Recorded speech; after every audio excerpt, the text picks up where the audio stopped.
This is LBC from Global, leading Britain's conversation with Nick Abbott. Oh, hello.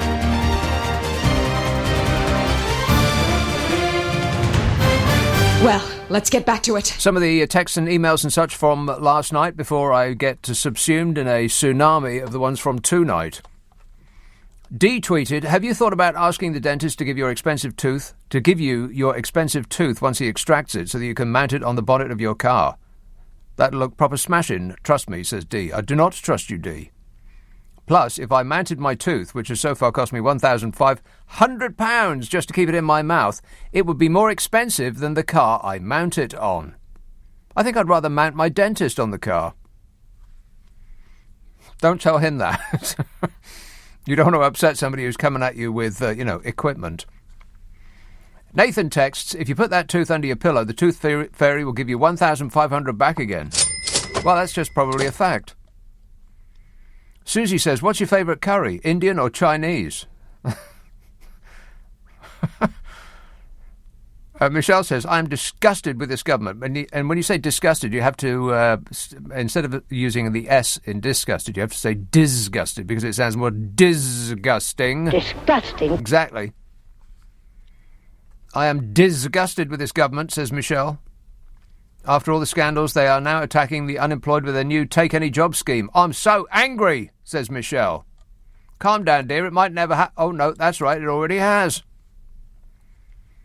Nigel tweets, I think Cressida Dick is incompetent but not corrupt, so I'm hoping there is more than just parties involved, and that's why it's being delayed. Hey, Nigel. Keep up. Jerry emails, I thought I might photocopy a mask and send it to number 10, seeking a contract to provide cheap paper masks. No strings attached. I have absolutely no business experience, no medical knowledge, and no friends in government. What do you think of my chances? Jerry, a cheque for £100 million is in the post. Solly emails, now that World War III is about to break out in Ukraine, you might take a break from Boris and address it. Otherwise, you could miss the whole thing. I'll wait till the film comes out. I can't be bothered with keeping up with current events. When they release the film on video, I'll see it then. How does that sound? Assuming that there's still a world in which to view it. Hey, Boris Johnson's going over to give Vladimir Putin a piece of his mind. Yeah, he's going to say thanks for all the money. Joe texts, Boris is the worst and most dreadful PM we have had in my lifetime. He is a compulsive liar all about himself and he needs to be ousted. He has got to go, says Joe. Well, don't sit on the fence, Joe. Tell us what you think. Absolutely the worst and most dreadful PM we have ever had in my lifetime too, Joe. I don't know how old you are. But I can't think of a single solitary person who has led even led a football team that's worse than the catastrophic clown show that we've got running this country at the moment. But now, leave him alone. He's doing his best. You don't hear that much anymore, do you? Those people have been silenced. Even they are getting the picture. Vic says, for the love of all that's holy, please, please don't sing ever again. What? Very offensive.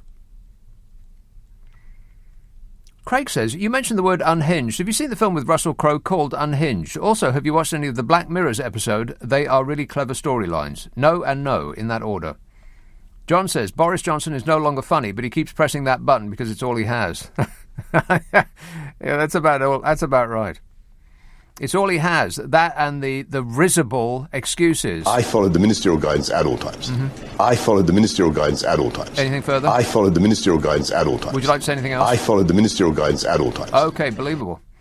Rick says, great fun as always, but I disagree with you about The Sopranos being the best TV programme ever. Breaking Bad beats it hands down for me. Cheers, sir, says Rick, who is incorrect in every respect. The Sopranos is the best television programme ever. It's a factual fact. Absolutely. I mean, Breaking Bad is good, but it's not as good. It just isn't. Verifiably so, as a matter of fact. Vic texts, going woke is fascist speak for the word empathy. Yeah, I think that's about right. You ask people what they mean by go woke, go broke, or, people just droning on and on and on about woke this and woke that. It's just being concerned for the feelings of others, for crying out loud. Anything over and above that is not woke. It's interfering in our business, or an overreaction, or, everything that you don't like isn't necessarily woke. If you cast the net too wide, then it loses its meaning. It doesn't mean anything anymore. I don't think it does actually mean anything. Never really did. It's just like a blanket term for things that people disagree with. Patricia texts, speaking of Grimsby, were we? Grimsby came up yesterday. She says, speaking of Grimsby, last weekend my 12-year-old daughter wanted to go to Grimsby to see the town. All she said was, this is the most depressing place I've ever seen. 12 years old! Well, why do you think they call it Grimsby? David tweets, there's a karaoke party at number 10. Johnson is singing the Clash classic, I Bought the Law. Rock and roll! Get it? I bought the law and we all lost. How many more of these? Oh, about 3 feet. It tweets, I think the woke brigade were originally the human rights lawyers and do-gooders. Now it's anyone who is considerate. Imagine openly saying that you oppose people who do good. And the electorate still vote for them. What a country. Morons, We're surrounded by morons. Do-gooders. That's an insult now. Oh, he's a do-gooder. Oh, as opposed to what? A do-badder? The whole world's gone insane. Pete tweets, if you do Wordle on 2 devices, you can practice on one and cheat on the other. Wow. Oh, that's just properly evil, Pete. Would you like to be Prime Minister? George texts, enough about Sue Gray's report on these petty matters. Let's have the Russian report. The Russia report. That's where the real fun starts. You'll never see it. Not now, not ever, never. But Russia did come up quite a lot today in the snooze, and I'd like to talk about that. London grad. And rootin', tootin', shootin', Putin. And the reason why we're not going to stand up to Vlad the Insaner is because we are the country that washes all his money clean. That's what we do for a living.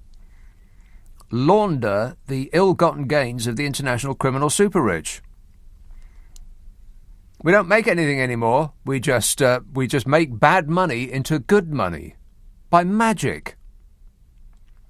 Nikki texts, why is nobody talking about Saj's... What? Super Saj? Super Saj Manjav? Super Saj's brother being a high-ranking officer at the Met. Maybe that's why they didn't want to investigate the parties. Parties? What parties? Was there cake? Jake texts, if Bodger Johnson is so bad, why are Labour not 20 points ahead in the polls? Yeah. Well, let's think about that for a while, shall we? How come there's people that still support this government? How come there are people that would still, if there was an election tomorrow, go out in Storm Malik and vote for Boris Johnson? They can't wait to put a cross next to his name again. I mean, I know you don't technically put a cross against his name, but that's essentially what people are doing. Nobody has any idea who their local MP is. Don't say they do, because they don't. Excuse me, I'd like to point out that I know who my local MP is. Last week I got the wrong Richmond, and this week I've given you information that is not factual about people knowing their local MP. I need to be cancelled. Nikki texts, my recurring nightmare used to be that all my teeth fall out during the night. All of my teeth fall out during the night. See, now you're thinking about that, aren't you?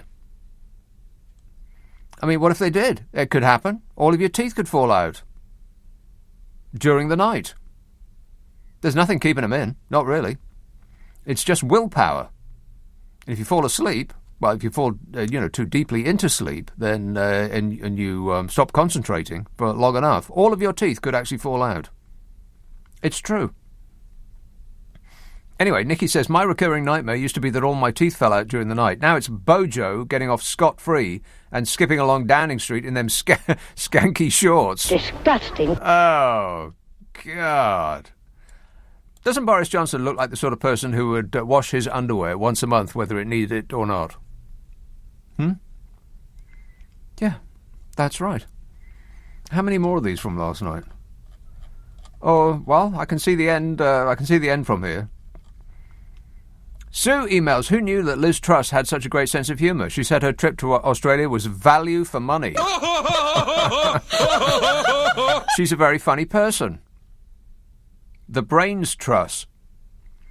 Gwenny texts, living in Britain now, it's like being on the set of a Harry Potter movie with all the Dementors flying around in their black cloaks, sucking the souls from people, and then spitting them out again. Bill says, Nick, when he was mayor, we thought he was a lovable rogue. Now he's PM, we just think he's a rogue. Yeah, that's about right. Mickey tweets, stop banging on about Brexit. Give it a rest, mate. No, Mickey. I certainly will do nothing of the sort. We're going to be banging on about Brexit from now until the rest of our lives. Stupid, stupid, stupid decision. Moronic, in fact. And the reason that the Brexiters are so angry, despite in their minds having won something, is that they can't actually quantify what it is that they've won. You ask them, and they'll... I probably said this last night. It's probably why that bloke was furiously bashing his ire into his keyboard. Give it a rest, mate. You lost. Get over it. Right, so if I lost, what did you win? What did you win, Mickey? Hey, Mickey, you're so fine, you blow my mind, Mickey. What did you win? I'll tell you what he'll say. He's thinking, sovereignty. Democracy. Yeah, good one, Mickey. £350 million every week for the NHS. Can't wait. Dave says, why are you so anti-Boris? Are you on someone's payroll? Yeah, LBC's. I ain't doing this for nothing, you know. Although I would. But don't tell them that. He says, can you seriously think that Labour are better? Yes. Anyone would be better at this point. Larry the Cat would be better qualified to run this country than Bodge. He says, you haven't even mentioned that we probably have all broken rules, including you, ! Yes, Dave, but the important thing to think of when this occurs to you is that I'm not running the country. And, by the way, I did not have a party. I did not have cake. I did not have a birthday party. I did not go mental when I shouldn't have oughta. So, no. How many more of these? Oh, 2 more. 3. Including this one. Sam emails, I demand you talk about the German Masters snooker, which is on Eurosport. The layout was unusual. I really couldn't understand it. Yeah, well, you can demand all you like, Sam. Demanding isn't getting. How is the layout of snooker unusual? It's just, the white ball goes there, and the red ball goes there, and the pink and yellow and green and blue. Here, there, and everywhere, baby. Plus, it's not a sport, it's a pastime. They should show it on Euro Pastime. Paul texts, I'm a supermarket delivery driver in London. Every time I drive past Downing Street, I wind my window down and vent my spleen at Bodger. One of the policemen waved at me the other day. Yeah, he wasn't waving, he was just taking aim. He says, it makes me feel better for 10 seconds, then I remember what a car crash of a country he's given us. And finally, Sue texts, I sent my doctor an email about a rash on my neck. By the time he got back to me a week later, the rash had gone. He asked for a photo, so I sent one of my neck without the rash, and he prescribed some cream. I didn't like to say that the rash had gone in case it came back, and I had to wait another week. Good thinking there, Sue. You got to have a strategy if you want to engage with the NHS. 0345 6060 973, Friday, Saturday, Sunday night at 10. Nick Abbott, LBC. This is LBC with Nick Abbott. Call 0345 6060 973. Tweet at LBC. Text 84850. And remember, darling, I don't work before 10 in the morning and never after 4:30 in the afternoon. Those are my strict rules. Chelsea, hello, Mark. Oh, hello. Just Oh, quickly, hello. As you know... Hello. I Hello. haven't Yes. mentioned it before. What? But I wingle my way into these places known as gentlemen's clubs, not the ones where ladies dance. Wingled? But places... Well, yeah, I sort of sneak in, gate crash, Don't you pretend I'm a mean? member, Don't you mean? go in as a guest. Wangled?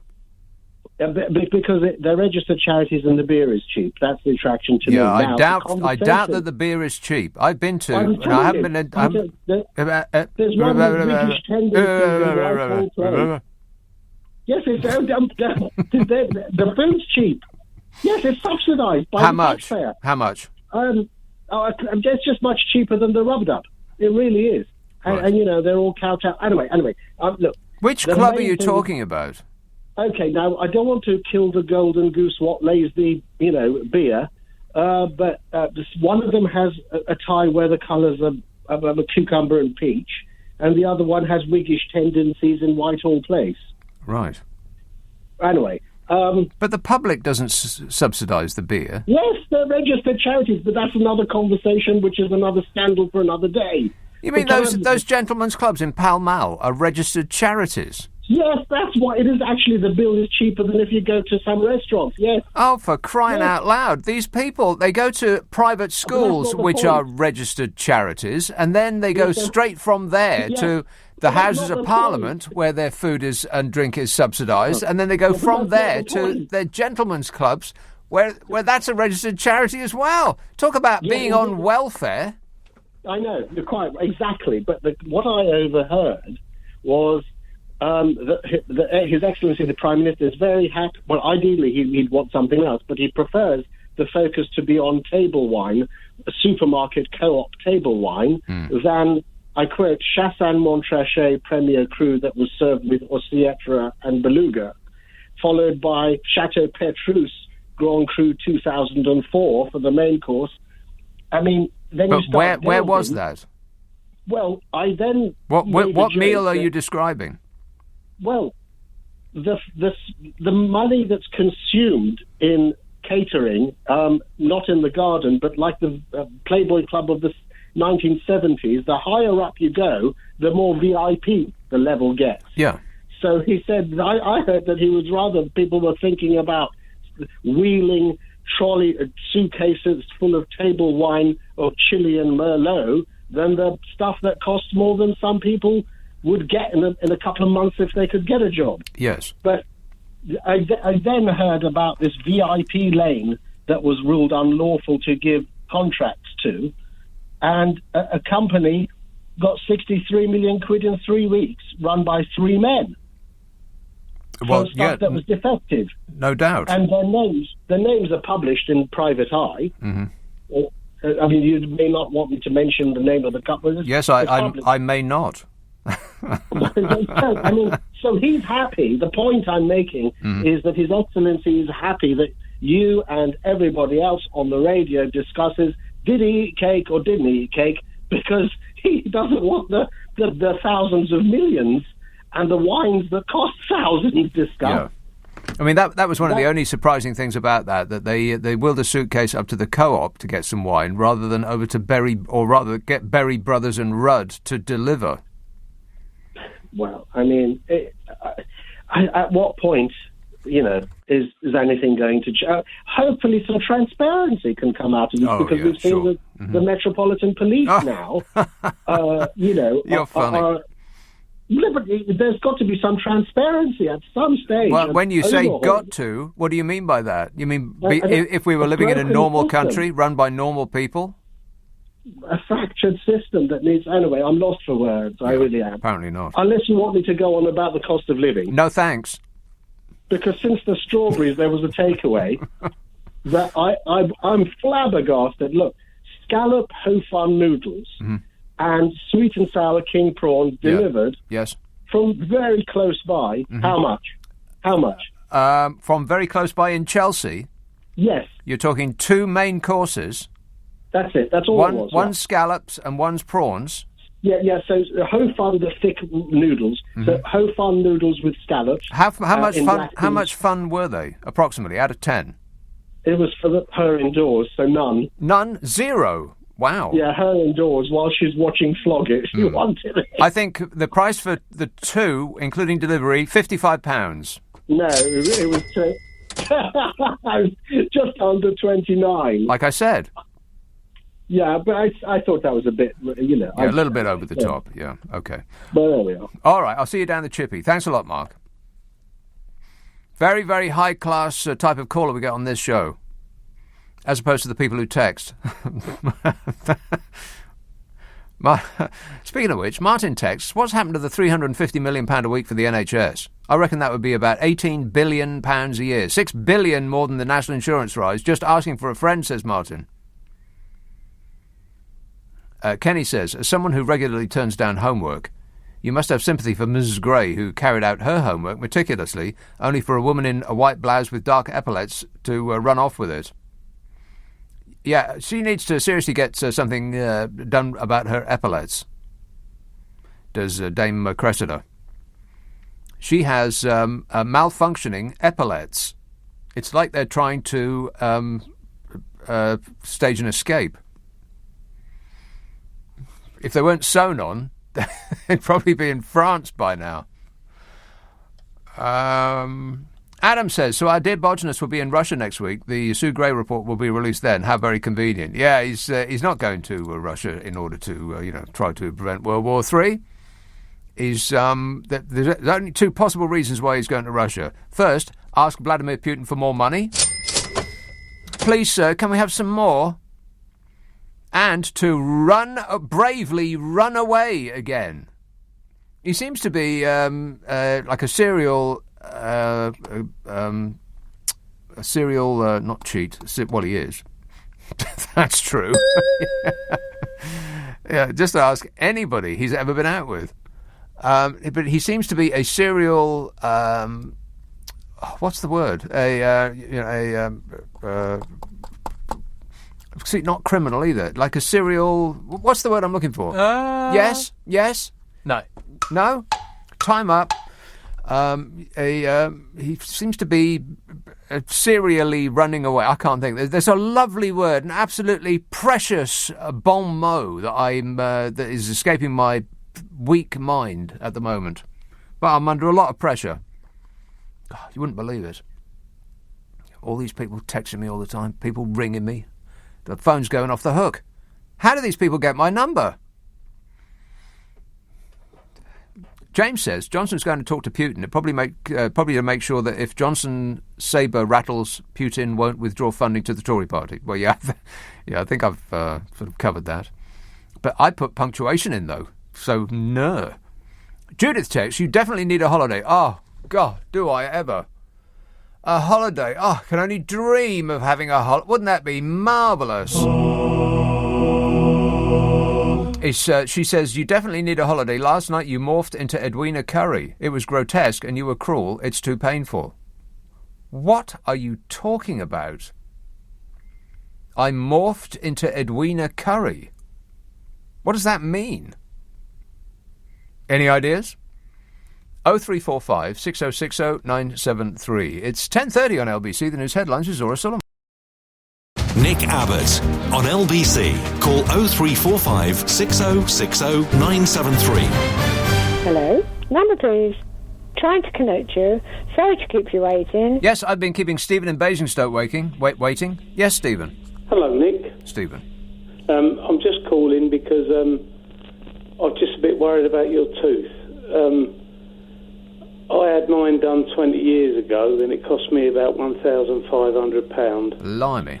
20 years ago? You could have bought a house 20 years ago for that. So I don't want you to fret about it. Now, when you say you had it done, what do you mean? Well, I had it knocked out when I was playing rugby, yeah. My front tooth, and I had an implant put in, right. And then I had a crown on top of that, and I had to have the crown replaced, I must admit, but it's the best £1,500 I've ever spent. I wonder what tooth you're having done. Well, it's not the one at the front, it's the one at the back. Is it? Yeah. Well... and they've done it already. It's just that the thing that they've done already doesn't seem to have worked. Oh, well, I don't know what to say about that then, but all I can say is that I had mine done 20 years ago, and I don't want you to fret about it, because I know... Well, you sound like an expert, Stephen. Stephen. The last few shows, Yeah. and you seem to be a bit worried about it. A little bit worried, yes. Yeah. Nothing to be alarmed about. I just might die, that's all. Yeah, but I just want to say we've got good dentists here. I know that it's all sort of falling apart, but if you stick with them, I'm sure they'll do it all right. Yeah, for if you. I stick with them, then he'll remove all of my remaining money. Yeah. Thanks a lot, Stephen. That made me feel no better at all. Julian texts, that word you were looking for is absconder. No. Rachel texts, escapologist. No. Howard texts, absentee. No. D texts, philanderer. No. Rose texts, fugitive. No. And Matthew texts, hider. Well, all of those are good descriptions of his imperial bodginess, but those aren't the words I was looking for. Good effort, though. Kath texts, I think Crethedidic is incompetent and corrupt, says Kath. Well, that's just... she's multi-talented, then. Oh, my God. Have you seen this? The Metropolitan Police has refused to release... I mean, at this point, you have to think that they just absolutely, flat out, do not care what we think anymore. They're not remotely interested. In fact, they wake up in the morning and think, what can we do with them today? How can we make their blood boil today? Because there's absolutely nothing they can do about it. And they're right. There's absolutely nothing we can do about it. What are we going to do? Call the police? The Metropolitan Police has refused to release details of its decision not to investigate allegations of political corruption. A cash for peerages investigation by Open Democracy and the Sunday Times in November. This is the Open Democracy website reporting this. One of the few institutions that's actually holding this government to account. And will probably be branded illegal by Priti Patel this time next week. A cash for peerages investigation by Open Democracy and the Sunday Times in November revealed a pattern of high-value Tory donors securing seats in the House of Lords. Puh! Opposition MPs urged Met Commissioner Cressida Dick to investigate, but the force refused, saying there was insufficient information. Insufficient information. That's what you do an investigation for. To gather information. Now the Met is also refusing to release any information about how it came to the conclusion that there is no information.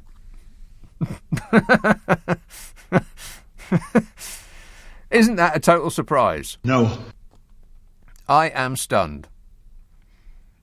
Yep, there is insufficient information to launch an investigation, and we can't tell you how we came to the conclusion that there is insufficient information.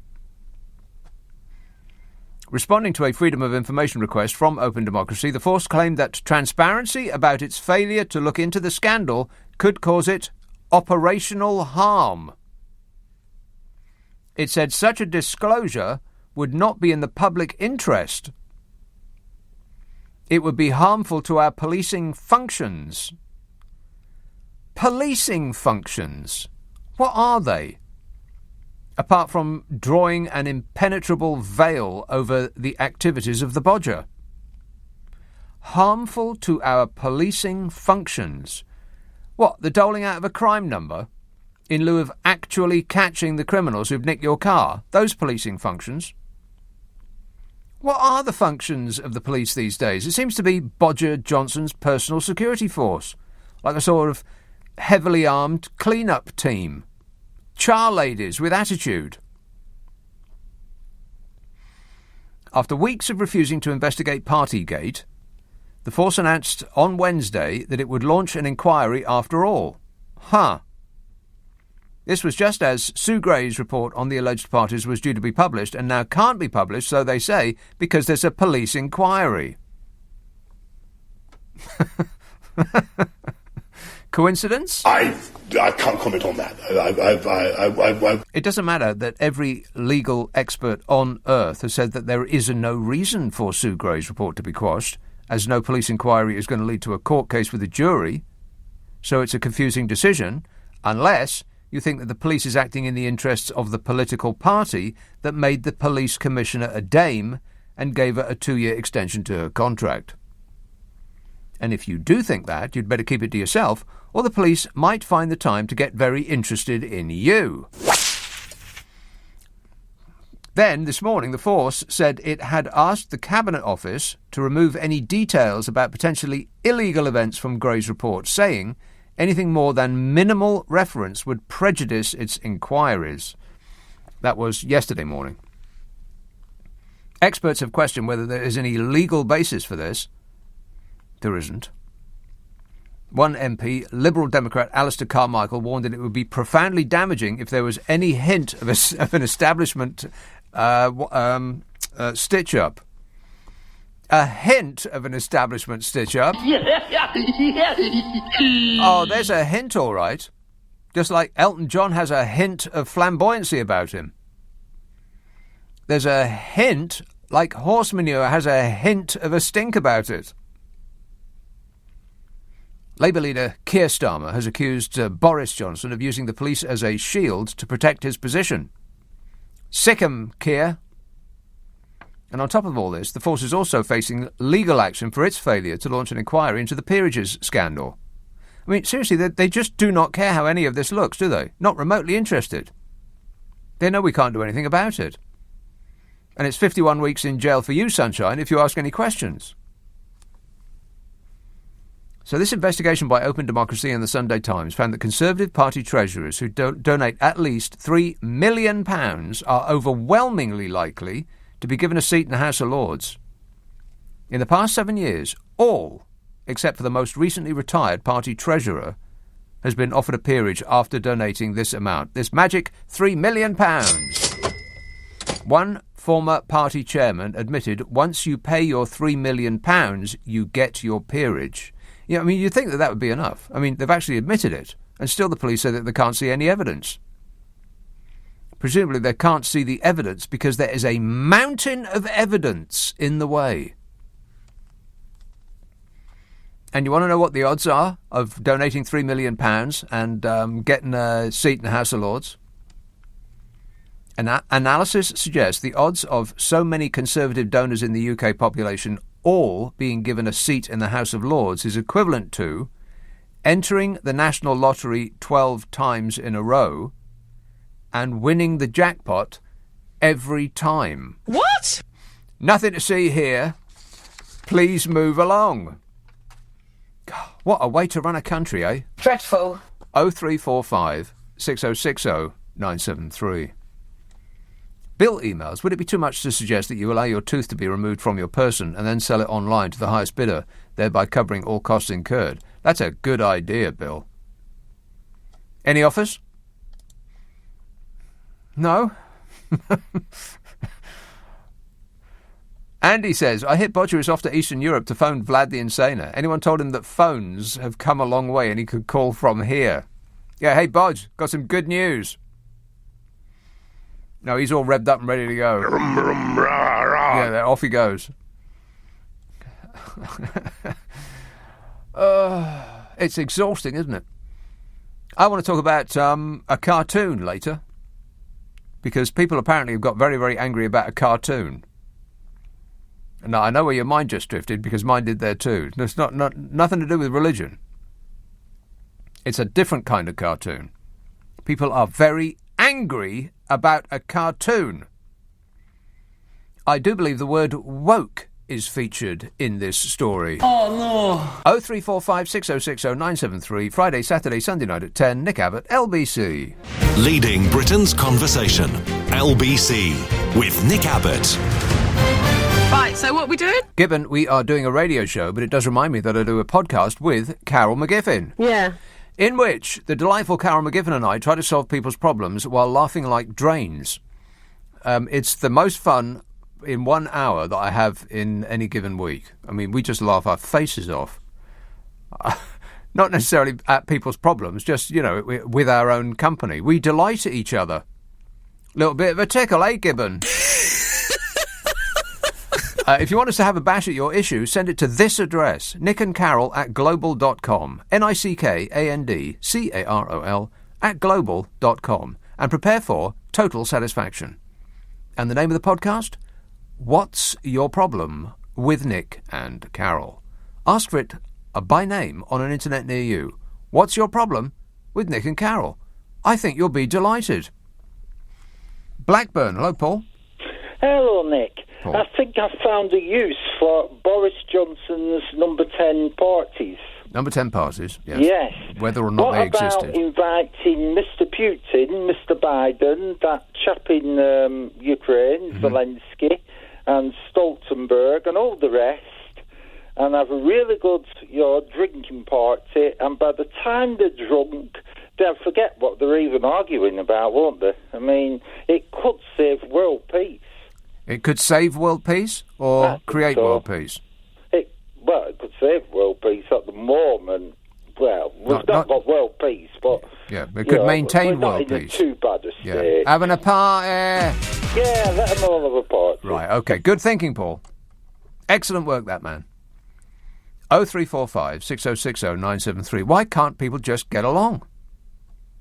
Marion texts, Northern Exposure was the best TV show ever. Well, I've never seen Northern Exposure, Marion, but it doesn't prevent me from having a strong opinion. That it isn't. But thanks for playing. Chris says, when I was a teenager in the 1980s, I was terrified of any heightened tensions between the East and the West. Threads and documentaries on Panorama and the like showed how terrifying World War III and thermonuclear war would be. I can't help feeling the current generation are just playing their video games and watching YouTube, and TikTok videos and posting tweets, not realising we are blindly walking into the apocalypse. The apocalypse... Emergency, everybody to get from street. Emergency, everybody to get from street. South Norwood. Hello, Philip. Oh, good evening, Nick. Philip. I've been wondering, Nick, how many MPs will be taking 6. part this weekend in the Big Garden Birdwatch? Oh, it's this weekend is the Big Garden Birdwatch, is it? Yes. Watching for birds. I wondered if any MPs, maybe Boris will be in his back garden looking up into the trees to see what birds are up there. No, I think he's off to get further instructions from Vladimir Putin. Have you? What sort of birds have you got in your garden, Nick? Tweety birds. Oh, well, I've got in front of me today in the eye paper. They had the 20 birds to spot in your garden. Yeah. Blue tits, great tits, coloured doves. Yeah. The one that I see a lot of, Nick, are crows. Well, yeah, but they're not. They don't really count as a bird, though. Oh, yes, they do. Do you know what?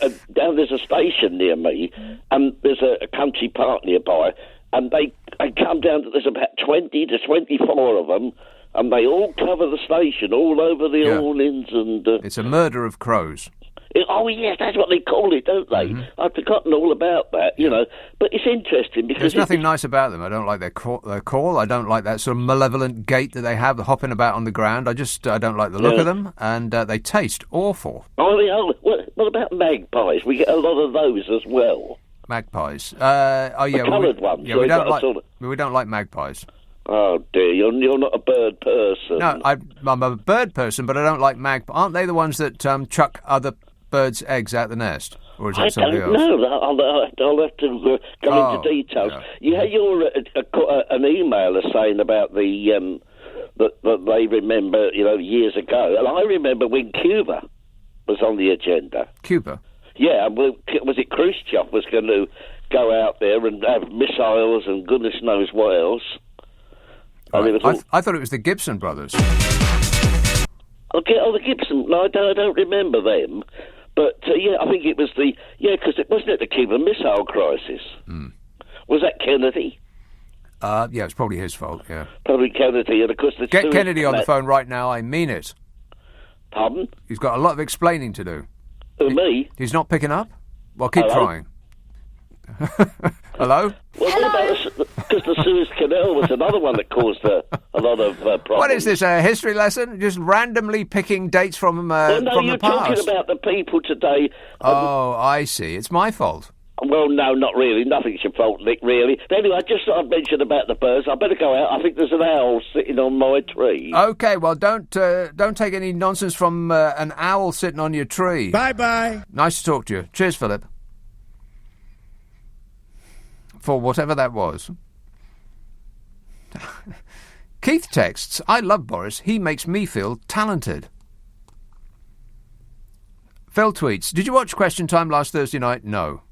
No, I did not watch Question Time. There was a woman on there saying, leave Boris alone, he's doing his best. Oh, get lost. No, there was not. Was there really? Oh, for crying out loud. Where do they get these people? Leave him alone. He's doing his best. Waving their little flag. We love you, Boris. We can't afford to heat and eat, and we've got no prospects, and money is draining out of our accounts, and the inflation is through the roof, and we ain't got no job, we ain't got no prospects, we ain't got no future. But he's doing his best. Oh, look at him. Isn't he lovely? God, it's vomitous.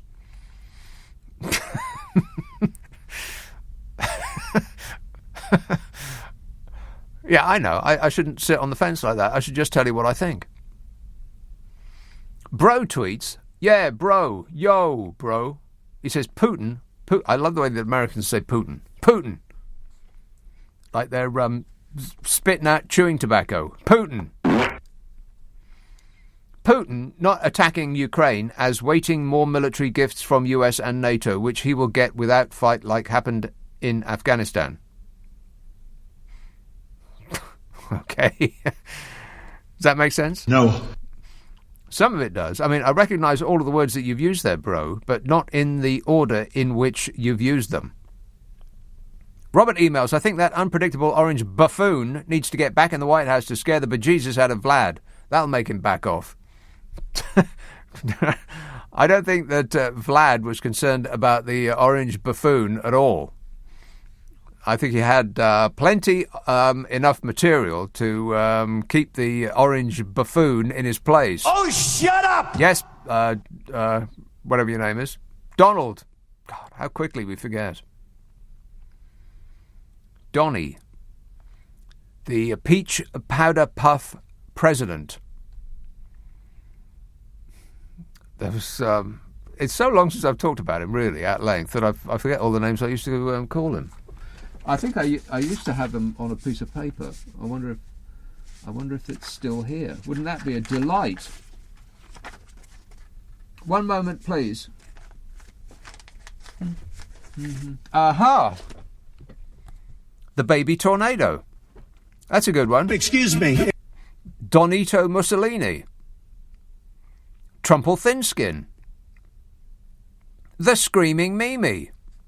Or the Tangerine Scream. I'm president. Can you believe it? How about Ancient Orange? Don't be rude. Jaffa the Gut. Jesus Trump Superstar. The Powder Puff President. Or the Peach Powder Puff President. Agolf Twitler. That's my second favourite. Agolf Twitler. Or Hairspray Haystack. Don't be rude. Yeah. Couldn't help myself. What is that with your hair, by the way, anyway? You don't need to put all of that product in your hair. You just don't. No, that is actually true. That is factually accurate. Are you listening, Keir Starmer? I want to talk about a cartoon. I know I said this all last night, but I didn't get around to it because we were talking about the issues. But I want to talk about a cartoon that's making people very, very angry. I want to talk about Fishy Sunak. I want to talk about Tom Tugendhat. And the cost of a bong. Have you had to pay for a bong lately? God, it's gone through the roof. You wouldn't believe it. But first, some of these very, very important emails and texts and tweets and such. Robert emails, I think that I read that one. Tom emails, as the clocks go forward at the end of March. Is it really the end of March? No way. Is it really the end of March that they go forward? Is that true? That's my glamorous assistant. Is it true? What? You see, this is what I've got to put up with. This is the level of assistance that I'm getting on this super show. It's amazing that it's such a hit. There's actually no way to find that out. We'll only know when it happens to us, Tom. There's no point in trying to look it up because no such information exists. Tom emails, as the clocks go forward at the end of March, that's 1 hour less we'll have to wait for the Sue Gray report. Well, that's just a good point. I don't believe there is any such person as Sue Gray. I think they made her up. Mike emails, just as you predicted, Boris follows Trump going to see Putin. It will be the same result, coming out with his tail between his legs, looking like a 5-year-old who's had his legs slapped. Are you joking? What does the "are you joking" part in the end mean? I mean, I am joking about almost everything that I say, but that's, beside the point. He's going to slap your legs, Bodge. They'll still be wobbling about 2 weeks later. 0345 6060 973. Text 84850. Email nicka@lbc.co.uk. If you're on Twitter, it's @LBC. Hey, by the way, if this show goes on too long and you can't stay awake, you can get the whole thing as a podcast. It's called Nick Abbott, The Whole Show. Ask for it by name on an internet near you. Nick Abbott, The Whole Show.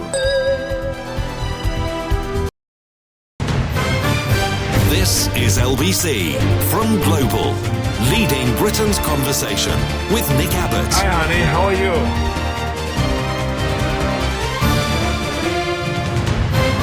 Right, so what are we doing? I think I played that one already, haven't I?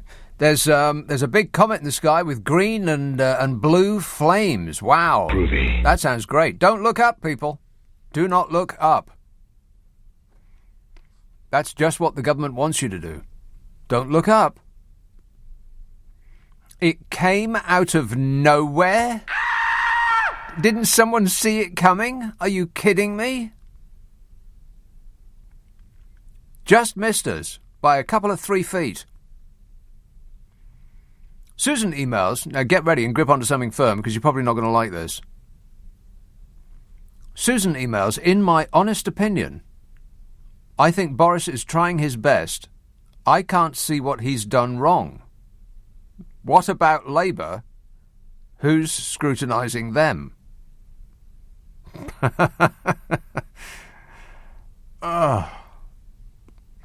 With the whataboutery. Yeah, but what about this and what about that? Yeah, OK, Jack the Ripper killed a lot of people, but what about Hillary's emails? Are you out of your mind, Susan? He's doing his best. Well, if this is him doing his best, then we're in bigger trouble than I thought. What about Labour? What about Labour? Labour are not running the country, Susan. And there's precious little chance of them ever doing so again. What with the various shenanigans that this regime is going to engage in order to stop people who vote for anything other than the Conservative Party from putting their vote in. Photo ID, that's what that's about. There'll be all sorts of redrawing of the map to eliminate the possibility of the Conservative Party ever losing power. It's like a coup. Who's scrutinising them? Well, every offshore billionaire right-wing press baron, which is all of them. In my honest opinion, I think Boris is trying his best. I can't see what he's done wrong, says Susan. Susan, if you were on the phone right now, I'd ask you what you did for a living. And before you answered, I'd say, please do not say teacher. I bet she's a teacher. We're doomed. Martin emails, can I ask your audience, did they not see this car crash coming from afar? That buffoon we see on TV to the London mayor on the zip wire, the bus lie. Somehow it becomes PM at the worst possible moment. And here we have a scandal, 150,000 preventable deaths, billions gone missing. Who'd have thunk it? We in Scotland have seen it coming, but hopefully we can escape this dystopian nightmare, says Martin. No, we're going to drag you down with us.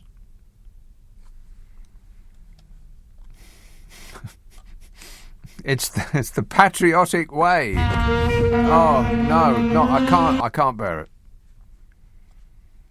Villas emails, I think Bojo should invite Putin to a party. Putin likes war, no parties.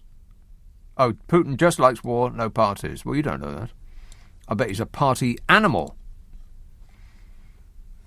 Can you imagine rootin' tootin' dancing? No. No, not really. I can imagine him shutting down a dance. Let's have York. Hello, Jan. Hello, Nick. How Jan, are you? I'm great, mate. Good. I've got a question for you about your books. Yes, what's your query, dearie? Have you ever thought about recording them for audiobooks? People do ask me this on a regular basis, and my answer is no. And furthermore... No. Way too much work. I mean, it would take forever. No, surely not. You could do one to start with and just give it a try. Can you not read? Yes. I mean, is it too much effort to move your eyeballs from left to right over and over again? No. I have read them, but if they're on audiobooks, you'd rather me do it. Yeah. Well, it would be good because you can listen to them while you're doing something else. Well, I tell you what, Jan, why don't I come over and I'll do the washing up while I'm there? That would be great, yeah. No, but seriously, I think it would be a good idea. And if a lot of people have asked you, surely that proves it. Well, I suppose so. I mean, I haven't written like a book in a while. I put the my comments about the last year, in the most recent one, which is called The Ups and Downs, the Cheese and Wine of 2021. I did a sort of, as I went along, like commentary of some of the weirdest things that happened during the months of last year. And then at the end of the thing, it's the A to Z, which we did over Christmas. And I couldn't read that. I mean, I could read the bit at the beginning, but not the A to Z part, because that would be tedious. I was thinking about the other ones, Right. Yeah. Well, I will come over, Jan, and read them to you personally while being your local char person. My washer up. Exactly. Yes, put the kettle on, fantastic. and I'll be right round. Right. All right. Cheers. And another thing. Yeah. One more question. Yes. What? Some of your books are only available as e-books, aren't they? I wonder why they weren't available as paperbacks. Well, when I started doing it, I can't remember how many I've got now. It's like half a dozen or something. Something like that. About 9, I think. Are there? Okay, including the A to Zs. Right. Well, when I first started, I didn't think that anybody would want the paperback. But actually, more paperbacks get sold than e-books. People must absolutely hate trees. Well, I prefer paperbacks, Yeah. Well, it's like it's more satisfying. Yeah, I agree with you. Yeah. It's like CDs, isn't it?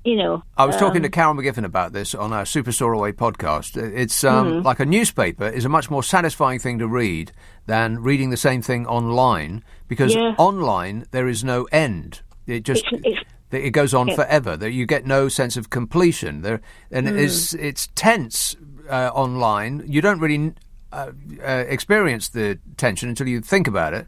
You don't know that you're tense, but there is a tension because you don't know where the end is. There is no end. But with a newspaper, you have a physical product in your hand, and once you've got to the last story on the last page, there is no more. You can put it down, you've done it, you get a sense of completion, of satisfaction.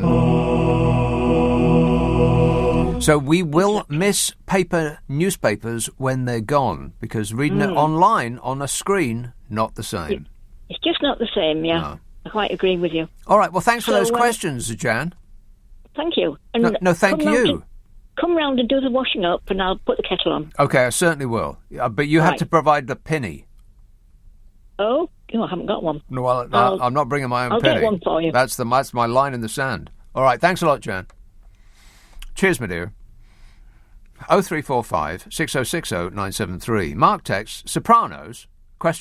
And then a laughing emoji. That emoji is laughing so much it's actually crying. He says, no, 1 is Breaking Bad, 2 is Game of Thrones, 3 is Walking Dead, 4 is Dexter, 5 is Vikings, Sopranos doesn't even make the top 5. Mark, I mean this in the kindest and most supportive way possible. You're an idiot. Croydon. Hello, Phil. Hello, Nick. Phil. Hi, how are you? Yes, good, thanks. Good. I just worked out, and it's become quite apparent why Boris wants to go to Ukraine.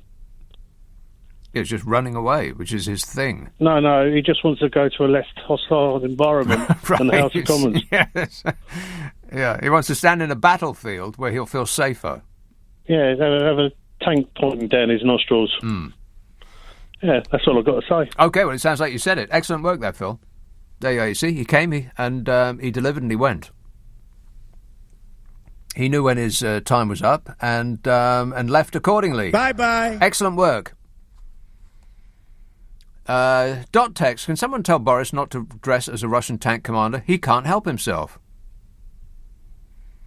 Always with the dressing up box, putting on other people's work clothes in order that his state-funded, as in you're paying for them, his state-funded photographers can try to find his good side. Have they found one yet? No. Any side at all? His backside as he's leaving. Not his actual backside. Disgusting. I mean the side of him that is his back. Joe Tech, speaking of Grimsby, Skegness is worse. Speaking of Grimsby, Skegness is worse, says Joe. I'm working there. It's grim. Grim in Skegness. Skeggy. Skegness. Skegness is by the seaside, isn't it? Hasn't it got that big hotel, the Grand? Or no, I'm thinking of Scarborough. Yeah, Skegness and Scarborough. They're not. They begin with the same letter, right enough. So they may be the same place. I'll look into it. Leave it with me. We only deal with the facts on this show. Pimlico. Hello, Alex. Hi, Nick. How are you? Good, thanks. Okay, I would like, you mentioned about he's always doing his own best. I would like to give you a very quick 4 points, what he does his own best. Number one is cover up his own, own Patterson scandal. He's doing his own best. And number two is sleeping in front of the bulldozer, and at the same time he ran away to Afghanistan, his own best. Western taxpayer money on Garden Bridge, he's doing his own best. And the best things he can do, open his own circus. He can do own best. Own best? Yeah. Wait a minute. He's doing very well, yeah.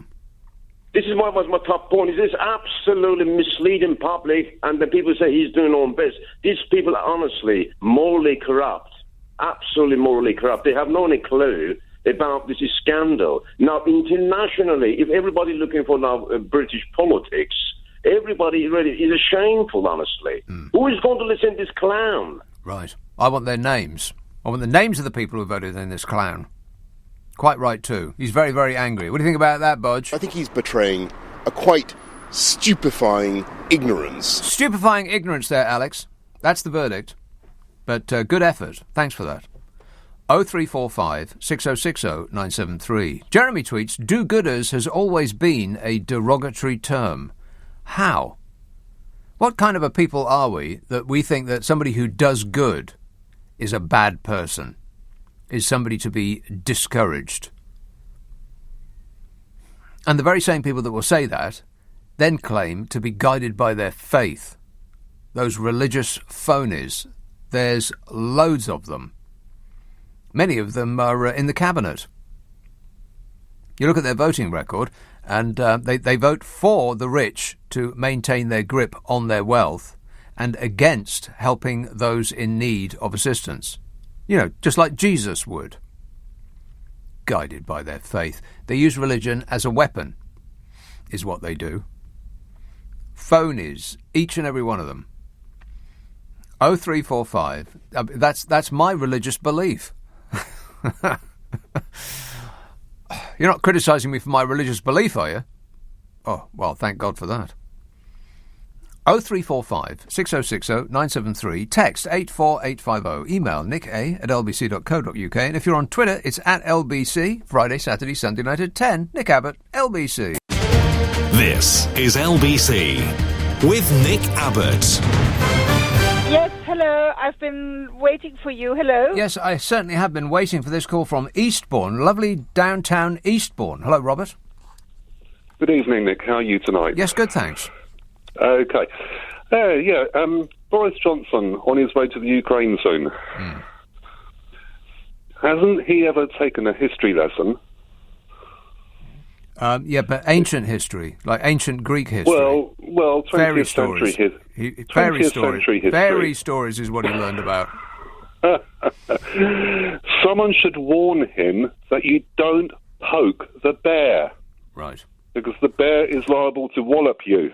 The bear is liable to withdraw its financing. Well, I think he's what? Could be cooking up a lot of trouble for himself. He's fleeing trouble, is what he's doing. I mean, he's going to Ukraine because it happens to be in the news. He just asked somebody, his assistant, where can I go, like straight away. That won't make it look like I'm running away.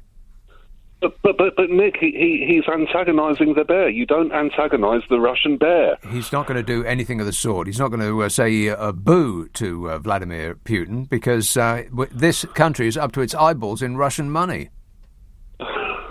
It's true. True. Yes, true. All that dirty money going through London. Yeah, huge amounts.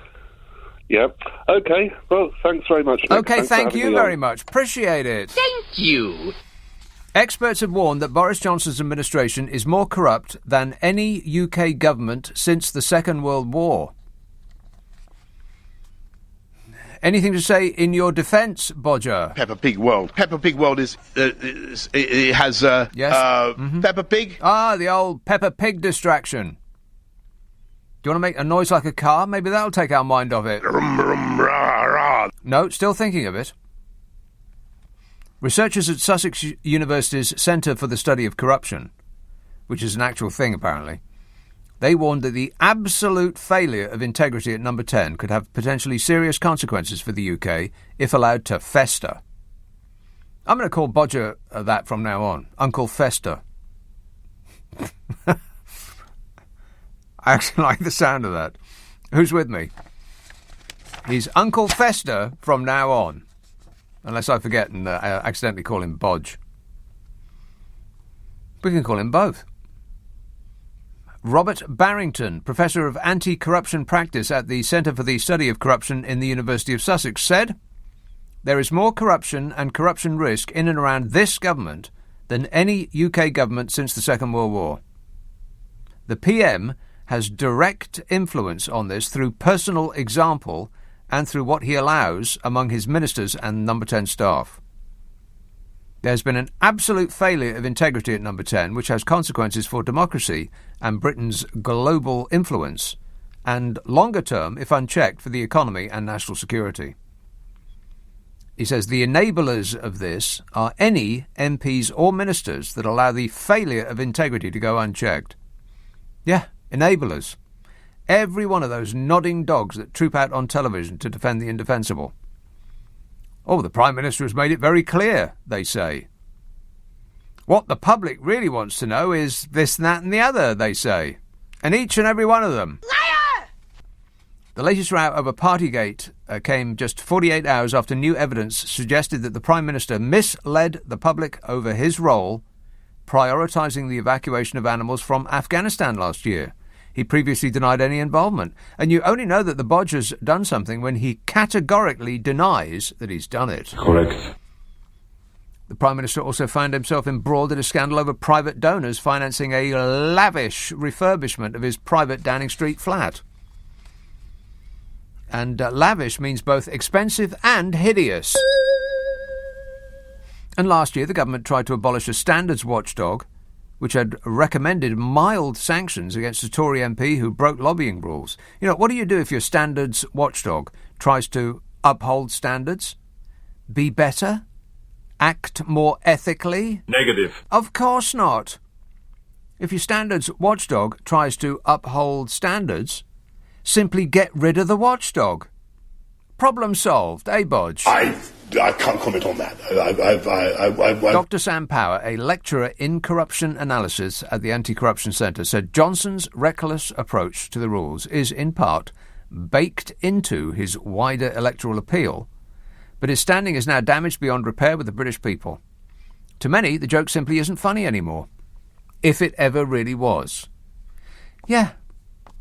The joke's not funny anymore. The king is naked. Put it away, Bodge. Even Carrie doesn't want to see that. Disgusting. Awful. The most corrupt government since the Second World War. Now, that doesn't necessarily mean that we had a more corrupt government during or before the Second World War. It's just that that's the point at which they're leaping from. This government that we got right now. Experts have warned that Boris Johnson's administration is more corrupt than any UK government since the Second World War. And what are police officers doing about it? Absolutely nothing. This is priceless. This came out today. Police officers could boost their productivity, if allowed, to take naps. I think having read the news that the police are on a permanent nap break. Sergeant Zoe Wakefield, chairman of the Hampshire Police Federation, said that while allowing officers to sleep on duty would be a brave step, it could also reduce tiredness among members of the force, improve overall well-being and boost performance. Boost performance. Wow. Well, Hampshire Police could give tips on boosting performance to the London Met Police, because at the moment they seem to be totally engaged in boosting the dear leader. Sergeant Zoe Wakefield, who has spent 21 years working 24-hour shift patterns, told The Telegraph, "You have this constant fatigue and you feel tired all the time. It affects cognitive function. The long-term health effects are well documented. You feel like you're never quite with it. Even on your rest days," she says, "you just feel like you've never sufficiently recovered to keep your concentration levels going. And you never really sleep well. A lot of people are only getting an average of 4 or 5 hours sleep, even when they're not working," she says. Yeah, that's right. As Steve Allen will tell you, those screwed-up sleeping patterns just make you grumpy. Maybe that's why Steve Allen is so grumpy. Get Steve Allen on the phone. Well, just wake him up. Concerns about officers' sleep patterns and their ability to do their jobs effectively have previously been raised. Yeah, no kidding. We've all been raising them at the tops of our voices for about 2 years now, but Bodger seems immune to the police person's attention. Maybe Cressida Dick needs to take a nap. It might boost her performance. It's probably illegal to say that. In 2015, a study was published by Third Pillar of Health. They found widespread tiredness, fatigue and stress across 6 police forces in England, which explains a lot. As the force provide a 24-hour service, do they? I mean, I know that technically they do, but actually, do they really? Officers can expect to work early, late and night shifts, as well as working on the weekends and bank holidays, because, criminals don't take breaks either. And they never know when Bodger will get into another scrape that the police will be required to cover up. Always on alert. Having a good sleep pattern is as important as diet and exercise when it comes to being healthy, experts say. It helps to improve mood, brain function and overall physical health. Most adults need at least 7 hours of sleep each night or more. I'm asleep right now, as a matter of fact. Power napping. How's my performance? Dreadful. Awful. Hardeep texts, "Please sing the national anthem." Yeah, I'll do that right now. Just immediately after I do the Lord's Prayer. Kevin tweets, "Boris Bashers will be sent to the Tower. We are taking names." Yeah, another one of these cultists. He's made a decision based on no information of any kind whatsoever, other than Boris told him that, there's some foreigners coming who want to take your biscuits. And he's digging his heels in ever further. I mean, I know he's sort of joking, but not really. I bet. Can't wait to vote for him again, because that'll be really one in the eye for the Liberals. That's where we're at. It's kind of depressing, really, that we've been quite efficiently divided by very smart people using algorithms. Affirmative. And to such an extent now that we don't care what our decisions do to our lives, just as long as they discomfort the opposition. the Liberals. If the Liberals are annoyed about something, then whatever it is, even if it is ruining our lives personally, we're all for it. And by we, I mean, the right-wing cultists, the fans of the regime. They can lose their money and they can lose their jobs and they can lose their health and they can lose their future. None of that makes any difference whatsoever, as long as the Liberals are annoyed. That's all that matters. What a way to run a country, eh? Dreadful. 0345 6060 973. Friday, Saturday, Sunday night at 10. Nick Abbott, LBC. It's 11:30. The news headlines with Zora Sullivan. Race match. This is LBC with Nick Abbott. You're joking. Karen texts, let's hope that Rootin' Tootin' redirects Bodge's flight to Serbia and leaves him outside in his awful jogging kit. Colin says, my local MP is Rishi Sunak. Please can I have another? Well, did you keep the receipt? Let's have Vancouver. Hello, Nick. Oh, hi there. Hello there. I think you're being unfair casting Oh, aspersions. no. Boris running away to the Ukraine trying to hide. I think it's quite obvious. It's a perfect opportunity for him to dress up as a soldier. Yeah, no And we doubt. know That's precisely Boris what he'll isn't going do. to miss that. He'll be riding around at the top of a tank wearing a military man's uniform. That's what this is about. It'll be another Thatcher photo op all over again. I can remember vividly her doing the exact same thing. Maybe he'll even have a little white scarf to wear. Or to wave. I watched Threads last night on YouTube just to remind myself of how bad things are about to get. Friends? Threads. Threads. Remember that one about the nuclear war by BBC? It's considered the grimmest, most horrific film ever made. No, I Threads. did not. It's I don't think I've ever even heard of it. Threads. Threads. How old Yes, is that? It's about what happens when a nuclear bomb hits Sheffield. Anything good? Oh, no. Not really, no. Other than, The bit where they talk about a direct hit on Sheffield can't be all bad, they're all let's be honest. starving to death. Yeah. Okay, all right, there's something to look forward to. Forthcoming attractions. Thanks a lot, Nick. A direct hit on Sheffield. That sounds like a good idea. Who's with me? Hands in the air. Tom tweets, stop whining about how many texts and tweets you get. It's payback for all the time you spend on Twitter. And besides, it's the modern way, Grandad. Wow. Well, that sat me back in my chair. Thanks a lot, Tom. I've been neglecting Twitter. Normally I spend, 7, 8 hours a day on Twitter.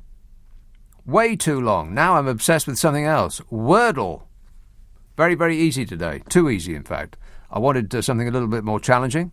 I suppose it just depends, doesn't it? Like one day you'll the first word that you put in will glean you lots of letters, and you can get it on the very next go. Other days you're just looking at it perplexed, confused. Not today. A little bit too easy for me. A matter of luck, no doubt. Or I'm just a raving genius. One of the two. Regent's Park. Hello, Vance. Hello, Nick. Vance. Thank you, as usual, for keeping me sane. Thank you. Thank you. You're welcome.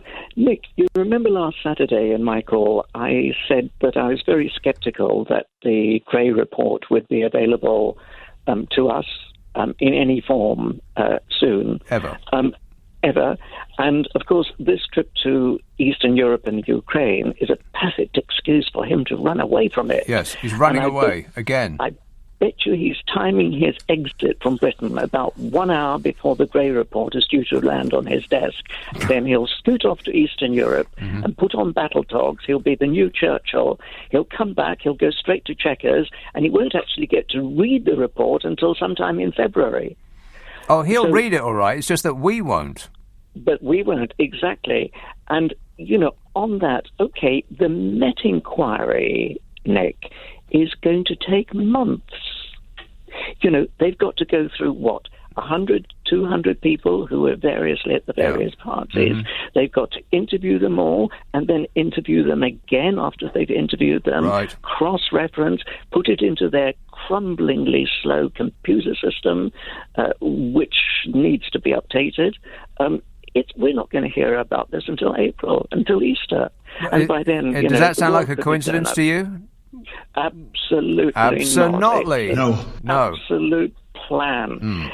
Two other things. I bet, before you get to your two other things, I bet that once the Sue Gray report, which has been buried by this new police investigation, I bet after the police investigation is concluded and they're about to release the police investigation report, that there will be a parliamentary investigation, which means that they won't be able to release the police report. And this is going to go on for the rest of our lives. Yes, absolutely. Yes, at least until the end of the year anyway. And by then we'll be thinking about something else. Yeah. Now, the other thing, if I may... We'll be thinking about picking through the irradiated heap that used to be London, or wherever it is that you live. Yeah. Yes. You were saying you wanted a word to describe the way he's getting out of things. You didn't say escapologist. What about illusionist? Would that do? He's a... oh, God, now I've forgotten this word as well. He's a prestidigitator. Ah, yes, a magician, prestidigitator. Yeah, very good.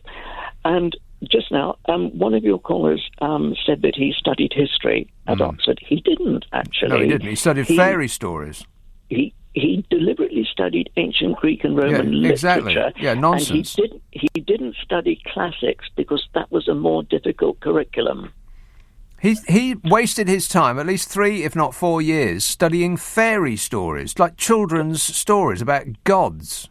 Gods and goddesses and nymphs and all things that like that. Nonsense. I mean, what kind of a person wastes their time doing that, other than somebody who is so rich, feels so entitled that they know that they will never actually have to do anything for a living because life will be handed to them on a plate. Yep.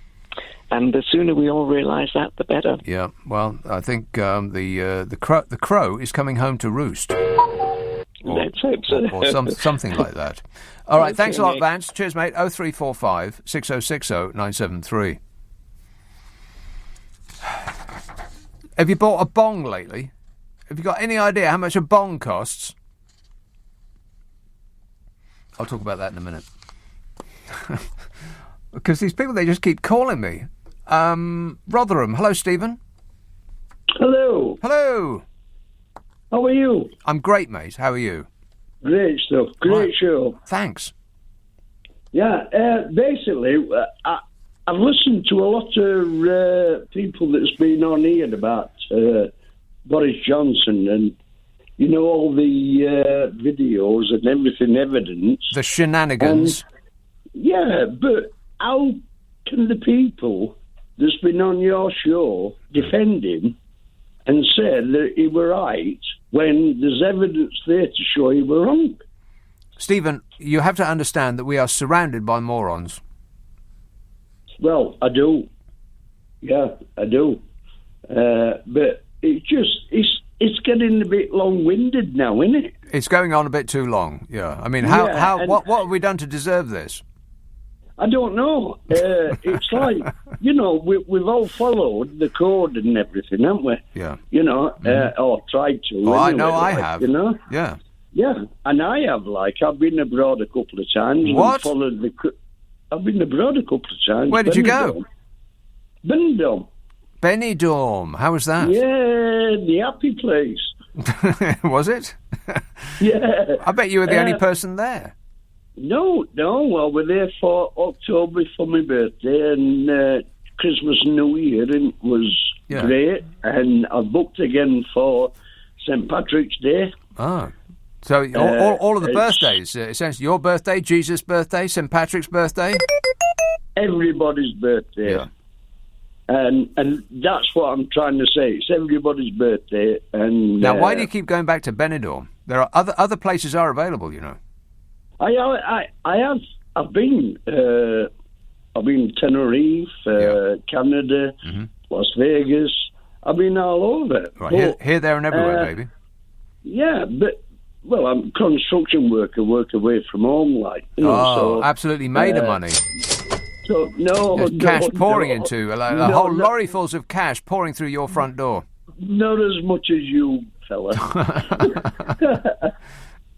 No. What I'm saying is coming back to Boris again. To be serious, Yes. The world's leaders. I know he's taking off to Ukraine and all that now, but the world's leaders.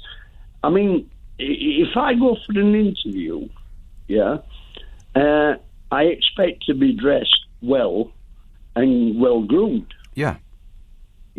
So they can get a prescriptive or whatever it is like. Yeah. They can see who it is that they're talking to, what you're about.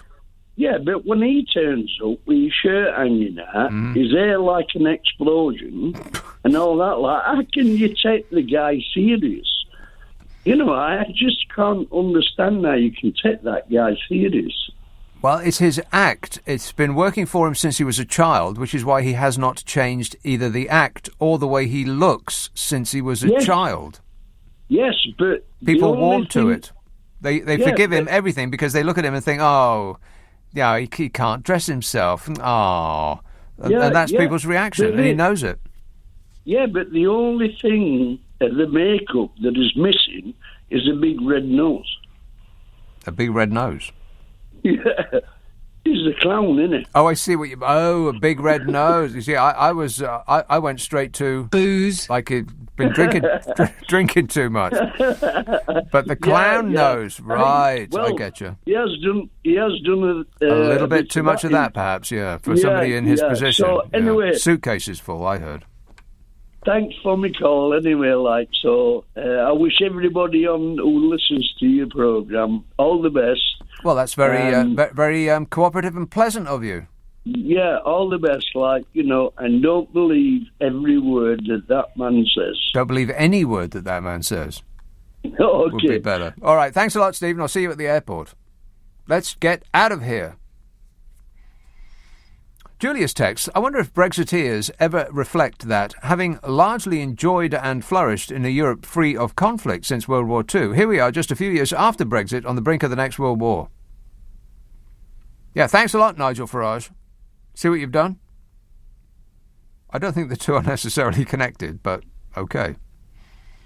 Evan texts, while I was cleaning the inside of my kitchen window this morning, Boris passed by and gave the outside a wipe. He walked off saying, I made it very clear. Oh, God. Listeners with material. Oh, no. Really bad material, too. I should have pre-read that for your convenience.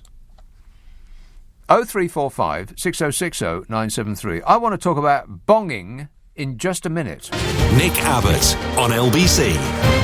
Hang about, Nick. Listen. Now, what I'm trying to say to you is this, Nick, right? Let's have a call in Yorkshire. Mike?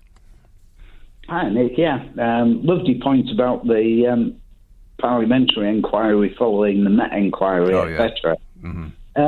And just to sort of add weight to that, I mean, what about the Baroness Hallett inquiry? The who what now? The Baroness Hallett inquiry. The who what now? This was called for in May and June 20, the inquiry into COVID. Oh. And they appointed her last year. They still haven't agreed the terms of reference. Talk about kicking it down the road. Yeah. They're kicking the can. So I said to you, in 20, he would push it back past the next election. But I'm thinking that the way it's going at the minute, he'll push it past the next election after that. Yeah, Mike, the way it's going at the minute, there won't be a next election. What we're looking at is a coup. Not a military coup, it's a police-led coup. Yeah, I mean, what a Tory government. I mean, Super Savage came out, he wants to nationalise GPs. Now, if Corbyn had said that, he would have got pilloried. Oh, he would have got buried up to his eyeballs in cement. They're increasing taxes. If Corbyn had suggested increasing taxes, he would have got buried. Yeah.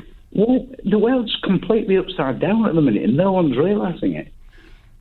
That's the whole world has gone completely insane. Yeah, this is not a Conservative government, by which I mean they don't appear to want to conserve anything. They want to smash up everything that represents this great country of ours. All of the institutions that sort of make up this nation, they are not it's not that they're not interested in keeping. They're interested in smashing them to pieces, selling off what bits they can. This is not a government. It's a smash and grab raid. Yeah, I mean, they're cheering about getting rid of masks, and yet they're bringing in the police crime and sentencing bill, which restricts your choice as to whether you can protest or not. Yeah, well, exactly. Yeah, they say we need our freedom to infect Granny in Tesco's, but when it comes to actually protesting the rule of the regime, then that is apparently a freedom too far. Yeah, it's everything that's going on. Talk about mandatory vaccination for the NHS. They brought it in saying, we're populist. We are not going to let your granny get treated by people who haven't been vaccinated. But then they put it back to April when the wave's over, and then they say, oh, no, we can't insist on vaccinations because there won't be any staff to treat your granny. So they get 2 bites at the cherry at being popularist. It's completely madness.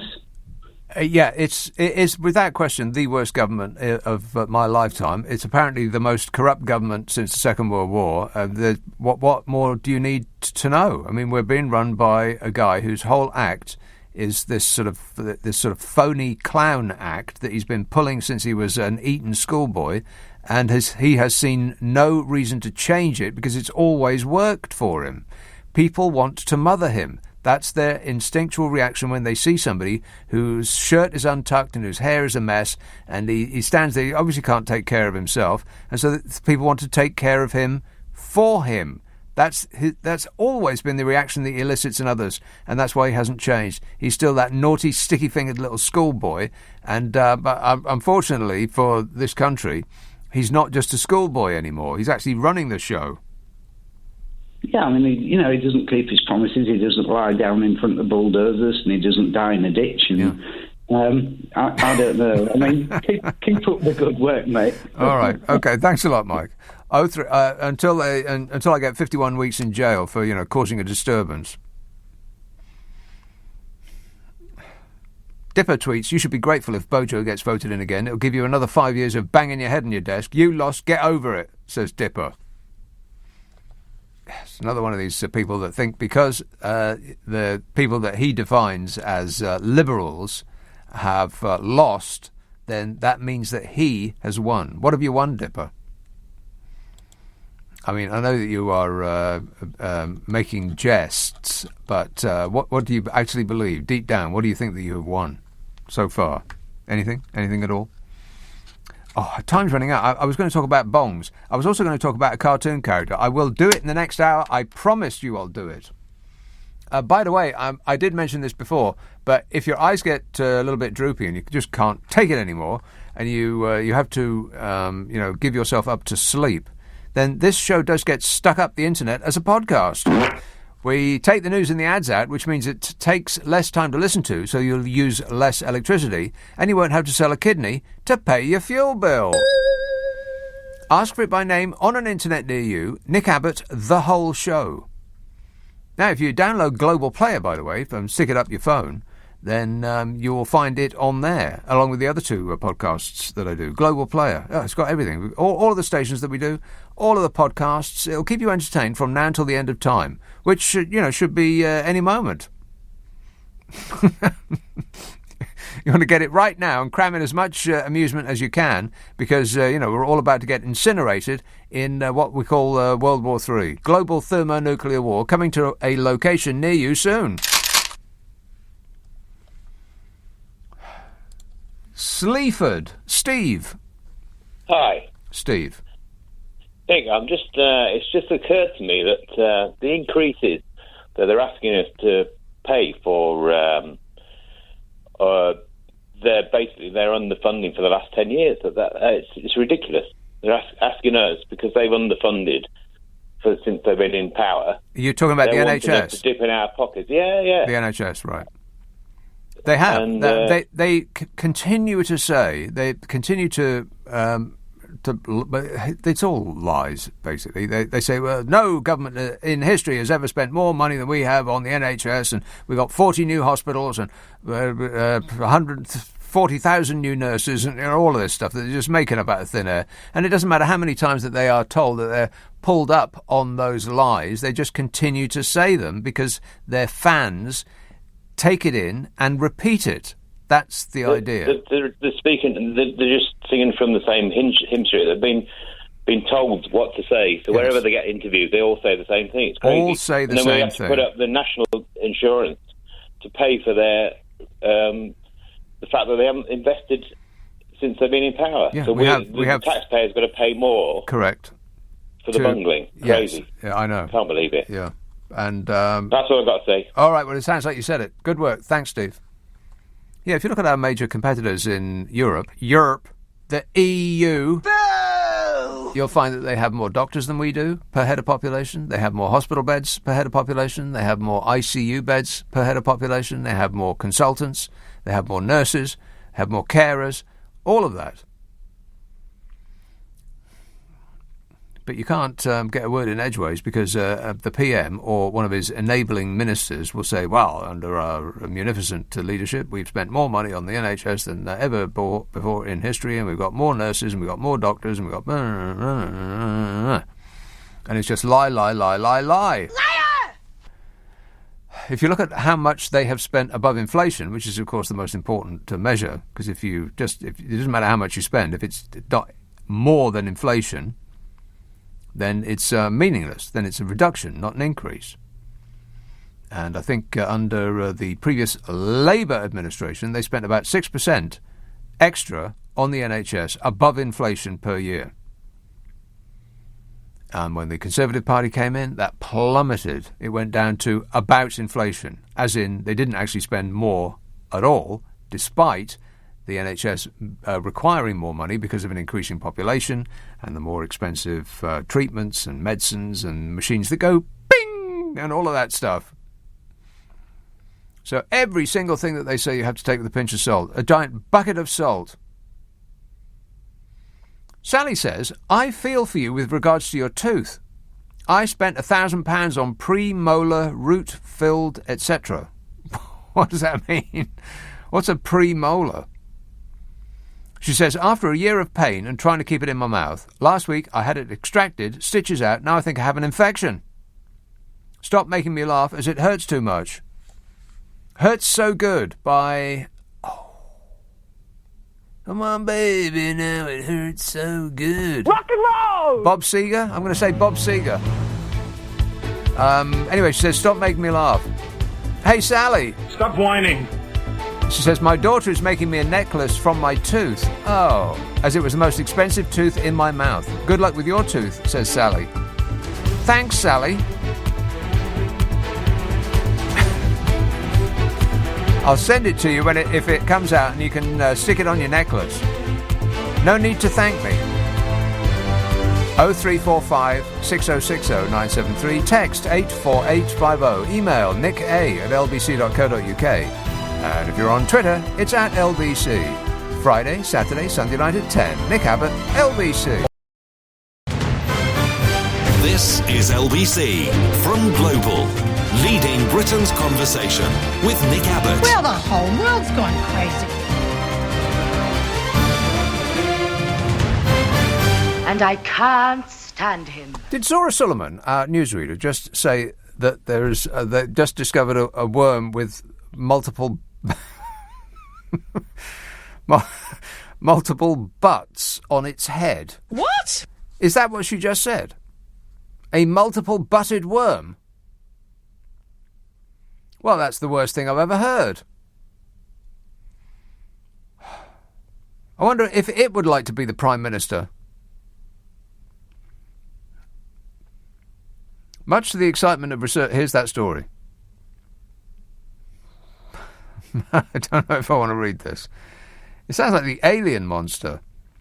Much to the excitement of researchers and the horror of everyone else, marine biologists have discovered a new creature, a worm that can branch out in a number of directions and has a number of butts on its head. The worm lives in sea sponges, which is another excellent reason not to wash with a sponge. That is awful. I say we blast off and nuke the entire site from orbit. It's the only way to be sure. Do they mostly come out at night? Mostly. Phil tweets, Wordle in 2 moves today. About 3 minutes, but I'm not one to boast, says Phil. Boasting. Thank you, Phil, but we don't wish to know that. Chris emails, Johnson is heading to Ukraine next week for a photo opportunity in his international statesman hard hat and high-vis jacket. I'm suitably impressed and distracted just by the thought of it. Sue who? Sue who? Sue who? Like an owl. Sue who? He's going over there to shake his fist at Vladimir Putin. Anybody believe that? No. American diplomats have expressed fears that any sanctions imposed on Russia over potential conflict in Ukraine would ultimately be ineffective due to the amount of Russian wealth in London. We are up to our eyeballs in it. The US, UK and a host of other NATO countries have promised to impose harsh sanctions on Russia should Rootin' Tootin' proceed with a sightseeing trip of Ukraine for 100,000 of his closest friends. But US authorities are now concerned that Britain's threats to levy tough economic penalties against Rootin' are empty after years of allowing Russian kleptocrats to funnel what sources described as a hell of a lot of money into Londongrad. It's all about the money, honey, and we've been bought and paid for. Are Conservative politicians in receipt of Russian money? Yes. And how many politicians in the Conservative Party are in receipt of Russian money? Approximately, to the nearest round number. And one. More? Two. More? 6 million. Yeah, it's probably about that, yeah. Probably about 6 million, Zaphod. Good counting. American diplomats have expressed fears that any sanctions imposed on Russia over potential conflict in Ukraine would ultimately be ineffective due to the amount of Russian wealth in London. This is a report in the Super Soraway Mail. This country makes its living by washing clean the ill-gotten gains of the international criminal super-rich. We're a one-stop shop for some of the worst people in the world to whitewash their reputation and their money. Our legal system is so conducive to keeping their shenanigans secret that people come from all over the world to sue journalists and whistleblowers here. Our law firms, banks, accountants, estate agents, all eating out of each other's hands. Fed from the top by Russia. It's pretty shameful, really. I mean, it's kind of embarrassing, but, that's what you get when you concentrate on the finance racket in preference to manufacturing. And you have a regulator that is underfunded and way too close to the organisation it's supposed to regulate. I mean, people in finance might dress well, but what they do is more damaging than the criminals that they enable. We're invited to scream for the prosecution of a £10-a-bag street corner drug dealer, while our famous banking institutions help wash the proceeds of vast organised crime syndicates that make billions from that trade. And just enough of that money ends up in politicians' pockets to grease the wheels and allow it to continue. And everyone gets richer, except us, who have to pay for our country being used by organised crime, just like a cuckoo takes over the nest of another bird. American authorities are concerned out loud that Britain's threats to levy tough economic penalties against Putin are empty after years of allowing Russian kleptocrats to funnel what sources describe as a hell of a lot of money into Londongrad. And establishing an accurate estimate for the amount of Russian money in London is extremely difficult, as the overwhelming majority of Russian funds invested in Britain enter the country via offshore accounts. But the British Intelligence and Security Committee of Parliament found that Russian money has been flowing into the UK since the 1990s, with investor schemes and relaxed regulations providing ideal conditions for kleptocrats to funnel tens, if not hundreds of billions of pounds into our economy in return for a great deal of influence. The committee said few questions, if any, were asked about the provenance of this considerable wealth, and that several members of the Russian elite are identified as being involved with charitable and or political organisations in the UK, having donated to political parties, which positions them to assist Russian influence operations. Political parties, plural.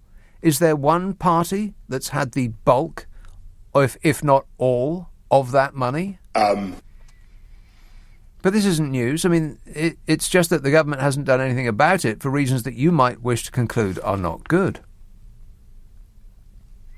According to the Know Your Country website, which tracks countries' money laundering risk profile, the UK is ranked 79, below countries such as Zambia, Rwanda and Qatar. According to the American-British financier Bill Browder, London is the world capital of dirty money. And it's not just the Russians, of course, it's the Chinese who are now the biggest overseas buyers of property in London. 200,000 properties are in the hands of the Chinese and Hong Kong buyers in London. 200,000. There's whole stretches of London's newly built, hideous skyline that have been sold to the Chinese. It's not our country anymore. We sold it for a quick profit to some of the worst people in the world because, like our ethical foreign policy on arms sales, we don't care who you are or what you're doing as long as you've got the cash. What a way to run a country, eh? Dreadful. Oh my God, there's a picture of that worm.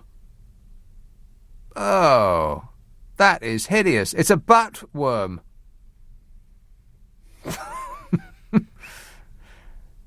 It's a creature, and I'm not making this up.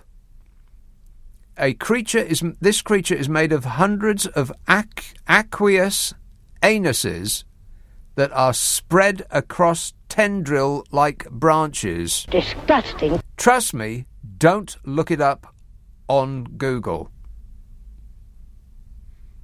But aqueous anuses would be an excellent name for a rock band. Rock and roll! Who's with me? Please get that off my screen.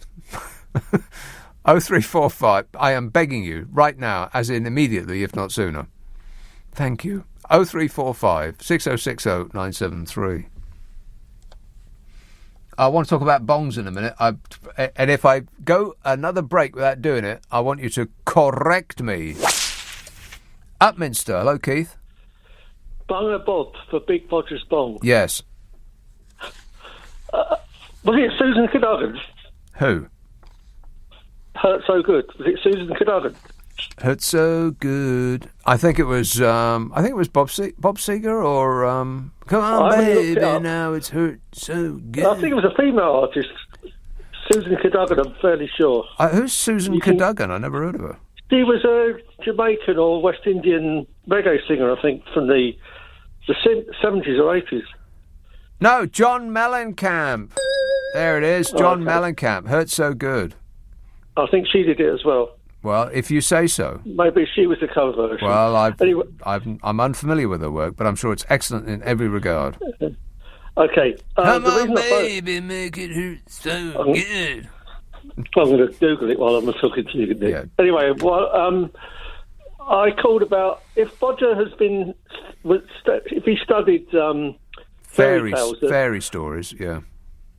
Well, I've actually met a few people that couldn't tell the difference between fact and fiction. They thought that things from science fiction, like warp drives and stargates and things, were actually possible in real life. Well, I'm sure they actually will be. If not now, then eventually. I mean, all of that sort of science fiction stuff ceases to be science fiction. So it ceases to be sci-fi and eventually becomes science fact. Not sci-fi anymore, sci-fi. At the moment, it's against the laws of physics. Is it? But Bodger didn't study the laws of physics. He studied fairy stories. That's right. Yeah, he's not remotely. He's not remotely interested in anything that's against any laws. Yeah, that as well. But maybe he can't tell the difference between fact and fiction. No. Yeah, probably not. Okay, keep your eyes peeled, Keith. Excellent work. Thanks a lot, mate. 0345 6060 973. MPs spent nearly £100,000 on a temporary bonging mechanism for Big Ben. What? They spent £100,000 of your money so the bell could be sounded less than a dozen times during renovations. It's not their money. What do they care? This is Big Ben. This striking mechanism was used on just 10 occasions at a cost of £10,000 per bong. And it was commissioned because MPs wanted the bell to ring at New Year and for remembrance commemorations. They wanted the bell to ring at New Year, when absolutely no one could hear it because mass gatherings were banned. There were no street celebrations, and no one lives near enough to hear them bong. So there's money well spent. 10 grand a go. Budget could have bought 12 rolls of gold wallpaper for that. The Elizabeth Tower is the official name for Parliament's clock tower. It used to just be called the Clock Tower. I mean, people called it Big Ben, but then, pedants would ring in the radio and say, "Don't you know anything? It's not Big Ben, that's the bell." So Clock Tower is what it used to be called. Now it's called the Elizabeth Tower. It was changed to the Elizabeth Tower because it was felt that there wasn't enough things named after the Queen. You know, what with only the Queen Elizabeth Country Park and the Queen Elizabeth Jubilee Country Park and the Queen Elizabeth Olympic Park and the Queen Elizabeth Hospital and the other Queen Elizabeth Hospital and the other Queen Elizabeth Hospital and the 5 other Queen Elizabeth Hospitals and the Queen Elizabeth Bridge and lots of other Queen Elizabeth bridges and dozens of roads and ways and avenues and walks and the Queen Elizabeth High School and the Queen Elizabeth College and the Queen Elizabeth Crossrail Line and the boats and the bells, and basically everything that stands still long enough will eventually be renamed for the glory of Her Majesty. Your house and your dog are probably named the Queen Elizabeth. And if not, then patriots will want to know the reason why. But anyway, it's been under wraps. The Queen Elizabeth Tower, or Big Ben Tower, is always known, and still is known by those that, don't write into radio stations and newspapers complaining about people saying the Union Jack when they're not referring to a flag on a boat. You know, those people. Oh, fabulous. So the decision to build a temporary striking mechanism was taken in 2017 by the House of Commons Commission, which is made up of Sir this and Dame the other, and none of whom thought that 100 grand might be better spent elsewhere. You know, on a machine for the NHS that goes bing, for instance. And they tied themselves in knots to try and justify the expense when it is impossible to do, as I can, with no assistance from a committee of any kind, provide the bong for free. Just by pressing this no-cost button, I can bong your brains out. This is LBC with Nick Abbott. Call 0345 6060 973. Tweet at LBC. Text 84850. Now, wait a minute. I don't like that kind of talk. Now, just stop it. It upsets me. OK, I finally did the bong thing. What tremendous relief. Nothing like a good bong. I want to talk about a cartoon before the end of the show. Remind me if I don't get around to it. JR texts, do you think we need to redefine the word party? Boris Johnson doesn't know if he was at a party or a gathering. Prince Andrew wasn't at a party. It was a shooting weekend. Nobody wants to party anymore. Maybe to avoid future confusion, political parties should be called gatherings. Yeah, also, Boris Johnson seems to have, if indeed it was a party, if, such an event actually took place, he only ever seems to be there for 10 minutes. What was that about? Every single thing that he's supposed to have been at, he was only there for 10 minutes. Rude. People are going to stop inviting him if he doesn't show up for longer than that. Sally texts, have you heard of the Spanish woman with only one tooth in her head? She was called Juanita. Oh, my God. A listener with material. Oh, no. Thanks a lot, Sally, but we don't wish to know that. Let's have Oldham. Stephen. Hello. Stephen. Nick, hi, how are you doing? Good, thanks. Good to talk to you again. We've spoken once before where I didn't perform quite as well as one would have hoped. Oh, no. I know, but never mind. So I've got 2 or 3 things I'd like to talk to you about, if that's okay. Well, let's see how one goes. Right, well, the reason yeah, all right. There's no guarantees in this game. No. The thing I told your producer about was about the 1.25% increase in national insurance in April. Right. And I was watching some very clever people with graphs on Thursday night. I think you know the programme. No. No, it's on the, it's got C at the end. Two letters are the same at the beginning of it. Yeah, you got it. No. ITV. Okay, Anyway, go on. Sorry, it's the BBC, dear. Oh. The good old BBC. Yeah. So anyway... Was it Antiques Roadshow? No. Well, then I no. didn't see it. No, they had graphs on it. It was, I don't know, Maths Today or Oh, I hate that intelligent... show. Ugh, some intelligent news programme, I believe. No, Anyway... not my scene. I think it's exactly your scene. Anyway, they showed this graph, which is very illuminating because the economy's come out of lockdown a little bit faster than they thought. They've actually got a surfeit of borrowing that they don't have to make, of 13 billion. Horse feathers.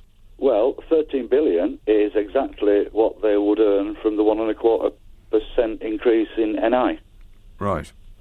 So they could have not done the NI, and they could have just used the windfall of the economy doing better than they imagined. Well, when they say they had a surfeit, what they meant was we were still borrowing billions and billions of pounds. Yeah. But not as much as they predicted that we might. We're still trillions in debt. I mean, the amount of debt that we owe is continues to go up. That's not going down. No, probably never will. It's less of a debt than we had. Yeah. No, it's not less of a debt. The debt remains the same. What they're talking about is the amount of borrowing just to get by. It's like your mortgage is not reduced by if you don't spend as much this week on food, then your mortgage won't go down. It's still going up. It's just that you haven't spent quite so much on just living day to day as you used to. Yeah. The word surfeit was badly advised then by the cat. So, yeah. I'll have a word with her. Okay. So, next point, if I may. Okay then. Go on. Yes, all right. Teeth. Mm-hmm. Had a bit of a problem tooth. It was an abscess under it, which looked pretty nasty, and took about a year to clear up. And she said, we just need root canal on that, and then to put a crown on it. So I had the root canal, no improvement whatsoever. And then went to another dentist, and he said, well, it's just got to come out, mate. Said, you shouldn't have had that root canal. I thought, well, I didn't really have much choice when a professional tells you to do it. Yes. You do it. So the root canal was 400 quid down the drain, and I've lost the tooth anyway. I think dentistry is such a racket. You can't question them. You have to take on faith everything they say, because what are you going to do? Go for a second opinion? Well, that's what I did. I went to 2 second opinions. Did you? And the 3rd second opinion. Yeah, I started at NHS, and I'm not particularly proud of admitting this, but I went private. Yeah. I'm a born in the what's it socialist. But I was in a lot of pain. Right. So what do? Particularly when your NHS dentist says he's not very good at root canal. Well, they don't want to because it costs too much. They just want to take the tooth out of your head because it's quicker, and then get on to the next person because the government doesn't pay them that much, or it doesn't pay them as much as they would get if you were in private. Is that what it is? Yeah. So that was just saying, like, you're not on your own, mate. It's I was going to say something then. It's extremely painful. Thanks, Stephen. That's good to know. And it's a place where you can't see it. It's a place where you can't give it a rub. And, toothache's pretty awful. Right. Right, so just to show a bit of solidarity for you, Nick, really. Okay, all right. Thanks a lot, mate. I've got another point. Okay, quickly. Wish I could remember it, though, now. I'll ring you back later. Okay, I'll look forward to it. Thanks a lot, mate. 0345 6060 973. Now I feel much better. I think my eyes glazed over when he started saying that, it's very, very painful and there's nothing you can do about it. Rick emails, I suspect some of my family members are cheating at Wordle. It's causing a family rift. How do you cheat at Wordle? Unless, as that person that texted some while ago said, if you do it on 2 devices, then you can look it up on one device and pretend that you're guessing a new on the other one. highly suspicious. That's a ridiculous thing, cheat on Wordle. What would be the point of that? I mean, the whole idea of it is that you're playing against yourself. Glenn texts, do you think that Putin will pick up the phone when Bodge rings him? Especially as we've just sent a Ukraine anti-tank missiles. We just sent Ukraine anti-tank missiles. I don't think Rootin' Tootin' will pick up the phone when Bodge rings him because Putin knows what Bodge is going to ask him. He's going to ask him if he can pay for his blooming wallpaper. Oh, yeah, we just spent £50,000 on wallpaper, but I spilled wine all over it. Yeah, it was an accident. Booze. A couple of suitcases of wine sprayed all over the wallpaper. Sorry about that. Please, buddy, can you spare a dime? Lutex, what good will it do sending bulky Boris to Moscow? I don't think Vlad will be very impressed or intimidated by him, especially if he wears those shorts. Yeah, Vladimir Putin ain't going to take the slightest bit of notice with Bodger. This country is bought and paid for. Jim says, remember when Brexiters said we want to leave the EU because we want to be able to hold our elected representatives to account? How's that going? Yeah, exactly. Yes. How's Brexit going, by the way? Brexit's going great. Thanks, Nige. Thanks for the update. Neil says, if you had to pick either Theresa May, David Cameron or Boris Johnson to be PM for another 5 years, who do you pick? Theresa May. David Cameron, too wriggly-piggly. Bodger, we know all about. It's got to be Theresa May. An actual real-life human being. I mean, OK, the shoes have got to go, but apart from that, would you like to come back? 0345 6060 973. No, you relax, Mrs. M. You've done your bit. Put your feet up. Kick off those comedy clown shoes. Relax, you deserve it. Oh, look at the time. It's 12:30 on LBC. The news headlines with Zora Solomon. This is LBC with Nick Abbott. Are you trying to tell me that this is your act? Yes, sadly, this is all I have. Kamal texts, can you share your soup recipes, please? Yes, Kamal. Put a lot of stuff in a pot and heat it up. And thank me later. No, wait. I've changed my mind. You can thank me now. Thank you. Tooting. Hello, Jan. Hi, good evening, Nick. Hi, Jan. great show. Thanks. Yes, I'm always listening. Yes. So I'm picking up. I have a, like everyone. I'm getting articulate yes. about it. But we're coming back to this idea of fairy tales, and I'm struggling with how to come to terms with what this government's doing and how he's still got his supporters. Amazing. And I've come back to this. I don't know if I think people must be familiar with it. Well, I am. And I keep coming back to this. You've been speaking about fairy tales, and as well, a caller earlier was mentioning fairy tales, and I come back to this fairy tale that seems to characterise something strong about this government. It says that Emperor with New Clothes. By Hans Christian Andersen. I don't know if it's a very well-known one, but it seems to characterise something about the mask this government wears in terms of like that emperor in the stories. It's like this. He if anyone in his court said that the new clothes he was having made for him weren't there, because they actually weren't there. There were no clothes there. You know what I mean? It's like a mask. Yes. They weren't fit for office. So in a sense, so he went out in a public parade, totally naked, and because everyone was too afraid to say that there were actually no new clothes. And I keep thinking of this might sound a bit convoluted, but if you read the fairy tale, or people know, it's like an allegory of what's going on now to me. You know, the mask is. But anyway, it's like.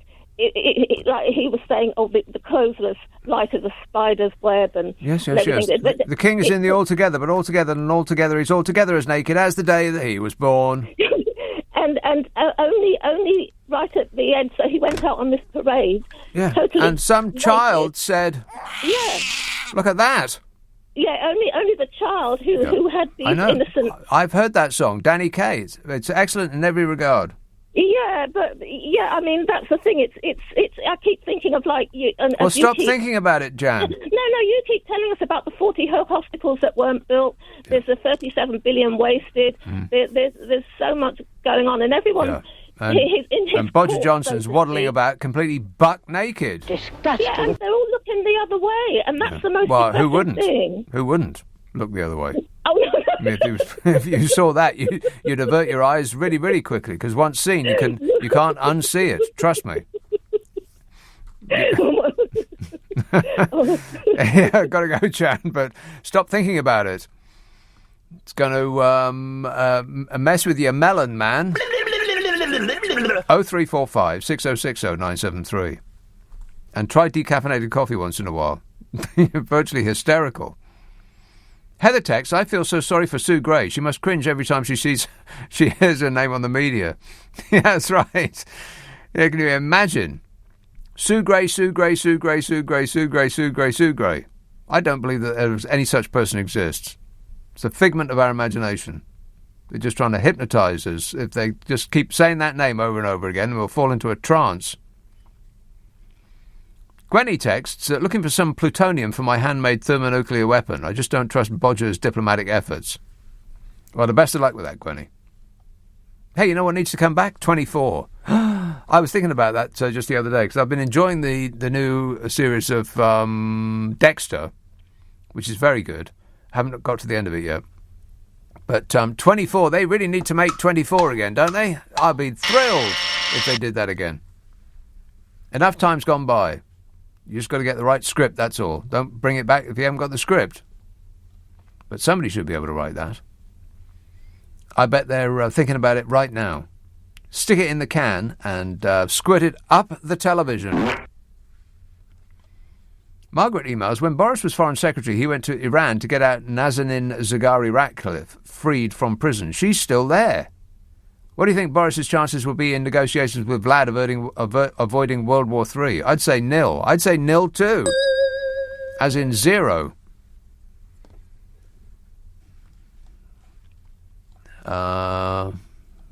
In a confidence vote, says Will, of the new 359 Conservative MPs, the Prime Minister needs 180 yes to win.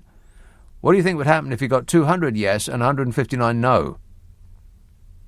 Conventional wisdom would be that he would have to resign, but what if he decided to carry on? The Conservative Party would be in a state of civil war, aren't they? Aren't they already? I mean, we've got Fishy Sunak on manoeuvres. We've got the Brains Truss, who fancies her chances, rather. And if it's either of those two, I don't fancy our chances. This country's going down. We're doomed.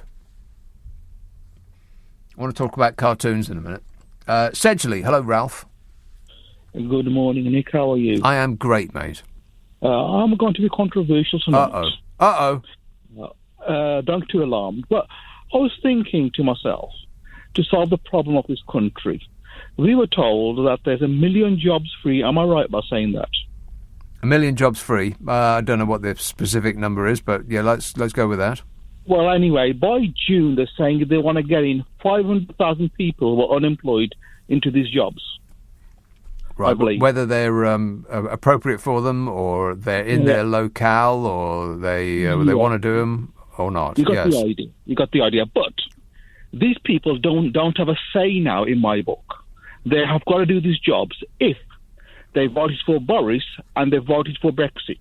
At the end of the day, they did vote for Brexit, saying we're protecting our jobs. But unfortunately, they've lost the jobs due to Brexit. Right. But these two people should be brought in and forced into these jobs. They got no say. Bend over forwards in a field all day, yanking tubers out the ground because you won. Get over it. Yeah. They asked for it in the end. I'm going to be honest with you. But one more thing. They knew what they were voting for. Remember? Absolutely, and they deserve it in my book. Yes. Yes, they do. And one more thing. The way you read the Queen Elizabeth buildings, you made it sound like North Korea. You know, every building's named after the leaders. That is a tiny fraction of the amount of things that are named after Queen Elizabeth. I mean, it just goes on and on and on. You look up the list on the World Wide Web, and it's not just this country, of course, it's all over the world. But we don't have a Queen Elizabeth whiskey. Don't know Queen Elizabeth whiskey. Well, that seems like a gap in her portfolio. There you are. I'm a listener with material. You certainly are. Booze. Thanks a lot, mate. 0345 6060 973. Tim texts, snooker is more than a pastime. It's a game like chess, but also involves motor skills, the same as darts or croquet or bowls, yet none of which are a sport either. He says a sport must involve physical strength. Yeah. He says, then Formula One is a sport because it requires a lot of strength. It's not a game. No, it's a pastime. It's a very, very expensive, very quick and hideous-sounding pastime, not a sport. Ian texts, and neither is poker, by the way. I mean, I know that these sports stations are in want of things to cover because, they're on 24 hours a day. But poker is not a sport. Correct. Just isn't. Ian texts, considering Bodger's last two foreign diplomacy achievements, where the Brexit Northern Ireland disagreement and the Nazarene Ratcliffe imprisonment, can we please keep him away from Putin and Ukraine? Thank you, says Ian. Too late, Ian. Waz text, there's a restaurant in Newcastle called The Cog and The Wheel, and it has a fishy sumac on the menu for £9.50. You're kidding. Really? Well, hey, now, wait a minute. That's my idea, calling him fishy. I want some of that £9.50. I think about at least £1 for whatever it is that you're selling at that price should come my way. And Brian emails, please keep banging on about Brexit, but put the boot in a bit more. Well, there'll be plenty of time because we'll be suffering from it from now until, the world explodes, which should be about 3 weeks from now. I can't bring myself to talk about it anymore at the moment, although I do have detailed files right in front of me. I could if necessary, but I don't believe that I have the patience. Corby, Martin. Hello? Yes, Martin. It's Nigel. Can I call you Martin? You can if you want. But Great. It's not my name. What's up, Martin? Earlier on you said about the, the bong, £100,000, all that kind of thing. Yes. And there was no point because no one can hear it. Right. I do agree that, £100,000 is a lot, but you can hear it because my parents used to live not far from there, and it was a memory that I used to have before they both died. Your parents used to live in hearing distance from Big Ben. My parents used to live on Hercules Road, which was just over opposite St James's near St Thomas's. So you could hear it all the time. Blimey. And my mother died 2012. We used to go down every New Year, and it was part of our New Year celebrations. Exactly. Well, So I'll go to the foot of our stairs. £100,000, a little bit too much, yeah. It's too much, yes. Yeah. And there's other ways they could have done it. Well, they could have just asked me. I could have provided it for them. No cost whatsoever. I'll bong your brains out for nothing.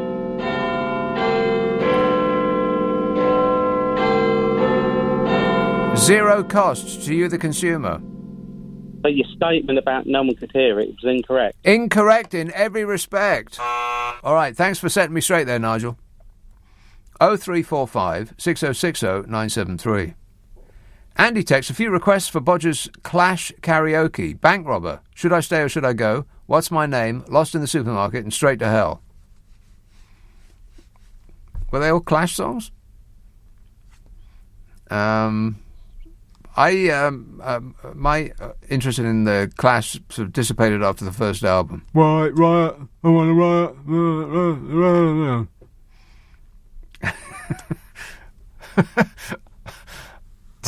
I just did that on the radio. Sorry about that. I do apologise. Yeah, I just got carried away. I am very sorry that I screwed up. Totally screwed. I mean, I am so sorry. You just don't know how sorry I am. I'm sorry. This is LBC with Nick Abbott. Call 0345 6060 973. Tweet at LBC. Text 84850. Come on, we're running late. Let's have a call in Limoges. Why not? Hello, James.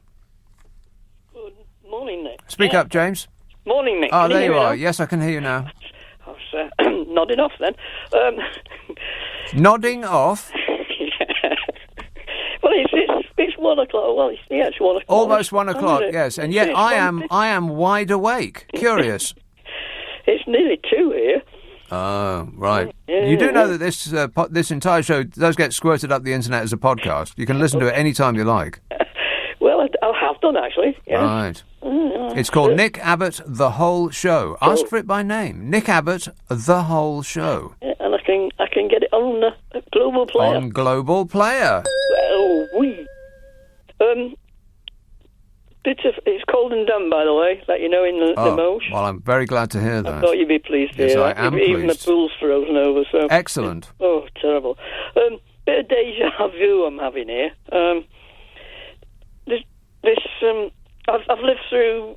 No, how old I am now. Lived through 15 prime ministers in my lifetime, and the one I missed from film I've seen of him reminds me of Bodger, especially at this moment in time. Who does? Because I can see him borrowing Truss's government jet to go over to meet our friend in the red zone. And I can see him coming back and standing on the steps waving a white piece of paper, and with this... It'll be a cheque. Peace in our time. If I say that, it'll be a cheque from one of the banks.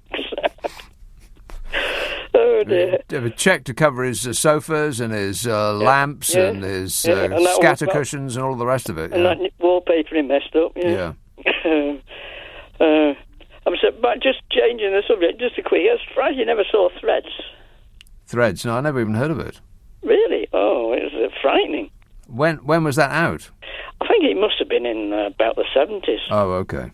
Yeah, Well, you'd only be a young lad then. Yeah, I was probably keen to avoid it. Didn't want to get depressed because people used to be freaked out about that kind of thing, about the prospect of thermonuclear war. Right. You really would be freaked out. That wasn't the one where they painted their windows white and hid under the table, did they? No, they just sort of got wiped out. Right. Oh, okay. But some of them were on a hillside. Actually, it was Sheffield, and in the hills there, they were sheltering and sort of trying to live after it. And in Sheffield, as though they hadn't suffered enough. Ugh. Yeah, I'd like to know how it hit Sheffield and didn't hit London. Yeah, like why pick on Sheffield? I mean, apart from nobody would actually miss it if it was gone. Apart from that. All right. Thanks a lot, James. Greenwich. Dean. Hello. Yes, Dean. Yes. Just weighing in on the Boris Johnson alleged corruption and mishandling. And, as a young man, as a child growing up in Jamaica, we had a very corrupt political system, dodgy politicians. But you looked at countries like Great Britain, and their system was absolutely... the best, arguably the best in the world, and that's what we wanted, and we were inspired by it. And and now look what's happened. Great Britain was never a joke. It was never. When you hear about the President of the United States or a British Prime Minister, you were respected around the world. Yeah. It was not a joke, and this should never have been allowed to carry on as long as it has. It took him 2 short years. Yeah. Wait a minute. To upend all of that history. So much the legacy that's been handed down through the generations to different leaders to carry on the greatness of the country. Boris Johnson took that legacy and stuffed it through a shredding machine. Yeah, dropped the baton. Dropped the baton on it, and a lot of intelligent. You're making it sound like it was an accident.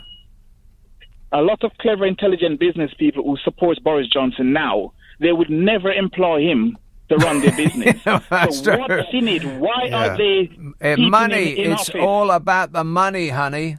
Look no further than that, Dean. I want to get this. Thanks, mate. I want to get this in. Disney itself has come under furious fire after debuting a woke new look for Minnie Mouse. This is this cartoon thing I've been talking about. A woke new look for... Anybody says the word woke, just to smile politely and back quickly out of the room.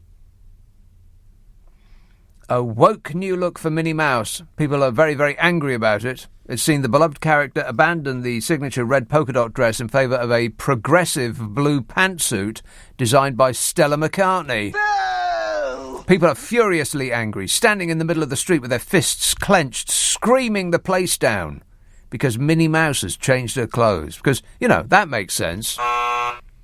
It's what they've come up with to take our mind off the state we're in, to make us angry about a mouse that doesn't exist. Oh, fabulous. Disneyland Paris unveiled Minnie Mouse's new outfit on Tuesday of this week via Twitter, announcing that Minnie has undergone a high-fashion makeover in honour of its 30th anniversary. But, as you would expect, Woke Watch went into overdrive, and people who can vote were turning the Twittersphere blue with their confected outrage. Go woke, go broke. They all smashed into their keyboards at once like they've been programmed like robots. Correct. The amount of times I've read that phrase this week. People who, they just repeat these phrases because it makes them think that it sounds like they know what they're talking about. Meaningless. Minnie Mouse was created almost 100 years ago, in 1928, and has famously worn a little red and white polka dot dress for that period of time, until now. Her new look apparently not only ditches the dress, but also sees the character switching up her red ensemble for a blue one. Blue? Stella McCartney created the new sustainable costume for Minnie in honour of Women's History Month, which takes place in March. Uh-oh. Woke alert. Warning, warning. And in celebration of the French Park's anniversary, explaining that the ensemble is meant to transform the cartoon into a symbol of progress for a new generation. Yeah, whatever. It's a cartoon. Don't get carried away. Sustainable. It was last drawn when people got around in horse and cart. And otherwise supposedly sane people who may have had children and passed on those genes are so furious about it that you could hear them scream through concrete. The move was met, reports the Mail, with uproar online, where many are questioning why Minnie has been given a woke new makeover. What is it with people and the word woke? Woke is being concerned for the feelings of others. And respecting the feelings of others is apparently enough to make a large number of people very angry. Well, the whole world's gone crazy. Yeah. Minnie Mouse, one of its most well-known characters, has been changed a little bit by Stella McCartney, dressing her in a blue polka dot blazer with matching pants instead of the white, red and polka dot dress. And how many people are likely to see it? Considering that no one watches Minnie Mouse cartoons now. But that doesn't stop them getting angry. If Minnie Mouse turned into a killer robot halfway through a cartoon, then people might watch it. Otherwise, not so much. But it doesn't stop them getting angry. Grown-ups who wouldn't watch it if they were paid are expressing how furious they are in public. We can see you. The change was met with a very cold shoulder from fans, says the Mail. Fans! They launched a vicious attack against the company, with one person calling Minnie's new look more woke BS. Oh, for crying out loud. Just wait till those cartoon bosses see what Betty Boop looks like. And realise that Donald Duck isn't wearing any trousers. Disgusting. Put it away, Donnie. Even Goofy thinks that's too much. I'll be back tonight at 10 o'clock for the normal show. If you stick around, if I can get to the bottom of this page, seems to be going very slowly. If you stick around, Ian Payne, of course, will be here at 4 o'clock. But now it's Clive Ball. Nick, thank you. And coming up, the polls are narrowing and Labour's lead is falling.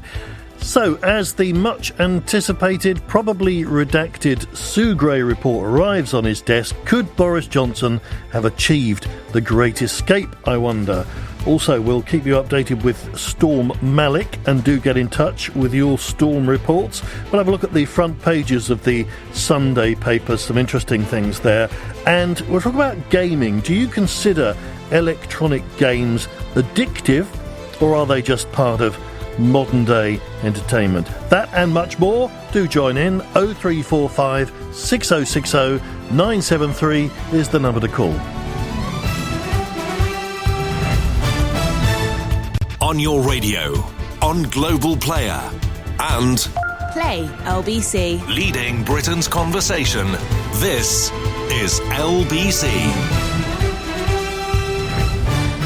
From Global's newsroom at 1 o'clock, the Prime Minister and Chancellor have jointly pledged to push ahead with a £12 billion hike in national insurance. The rise means a worker on the average salary will have to pay £200 more a year in national insurance. Writing in the Sunday Times, Boris Johnson and Rishi Sunak insist despite the rise in the cost of living, going ahead with the increase is the right plan, with the money going towards social care and tackling the NHS backlog.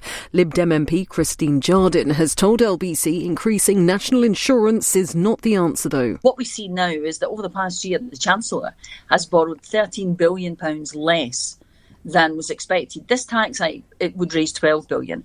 There is wiggle room there for the Chancellor to come up with another way of doing it. Doing this will not solve any problems at a time when people will find it very difficult and will be faced with the decision between heating and eating.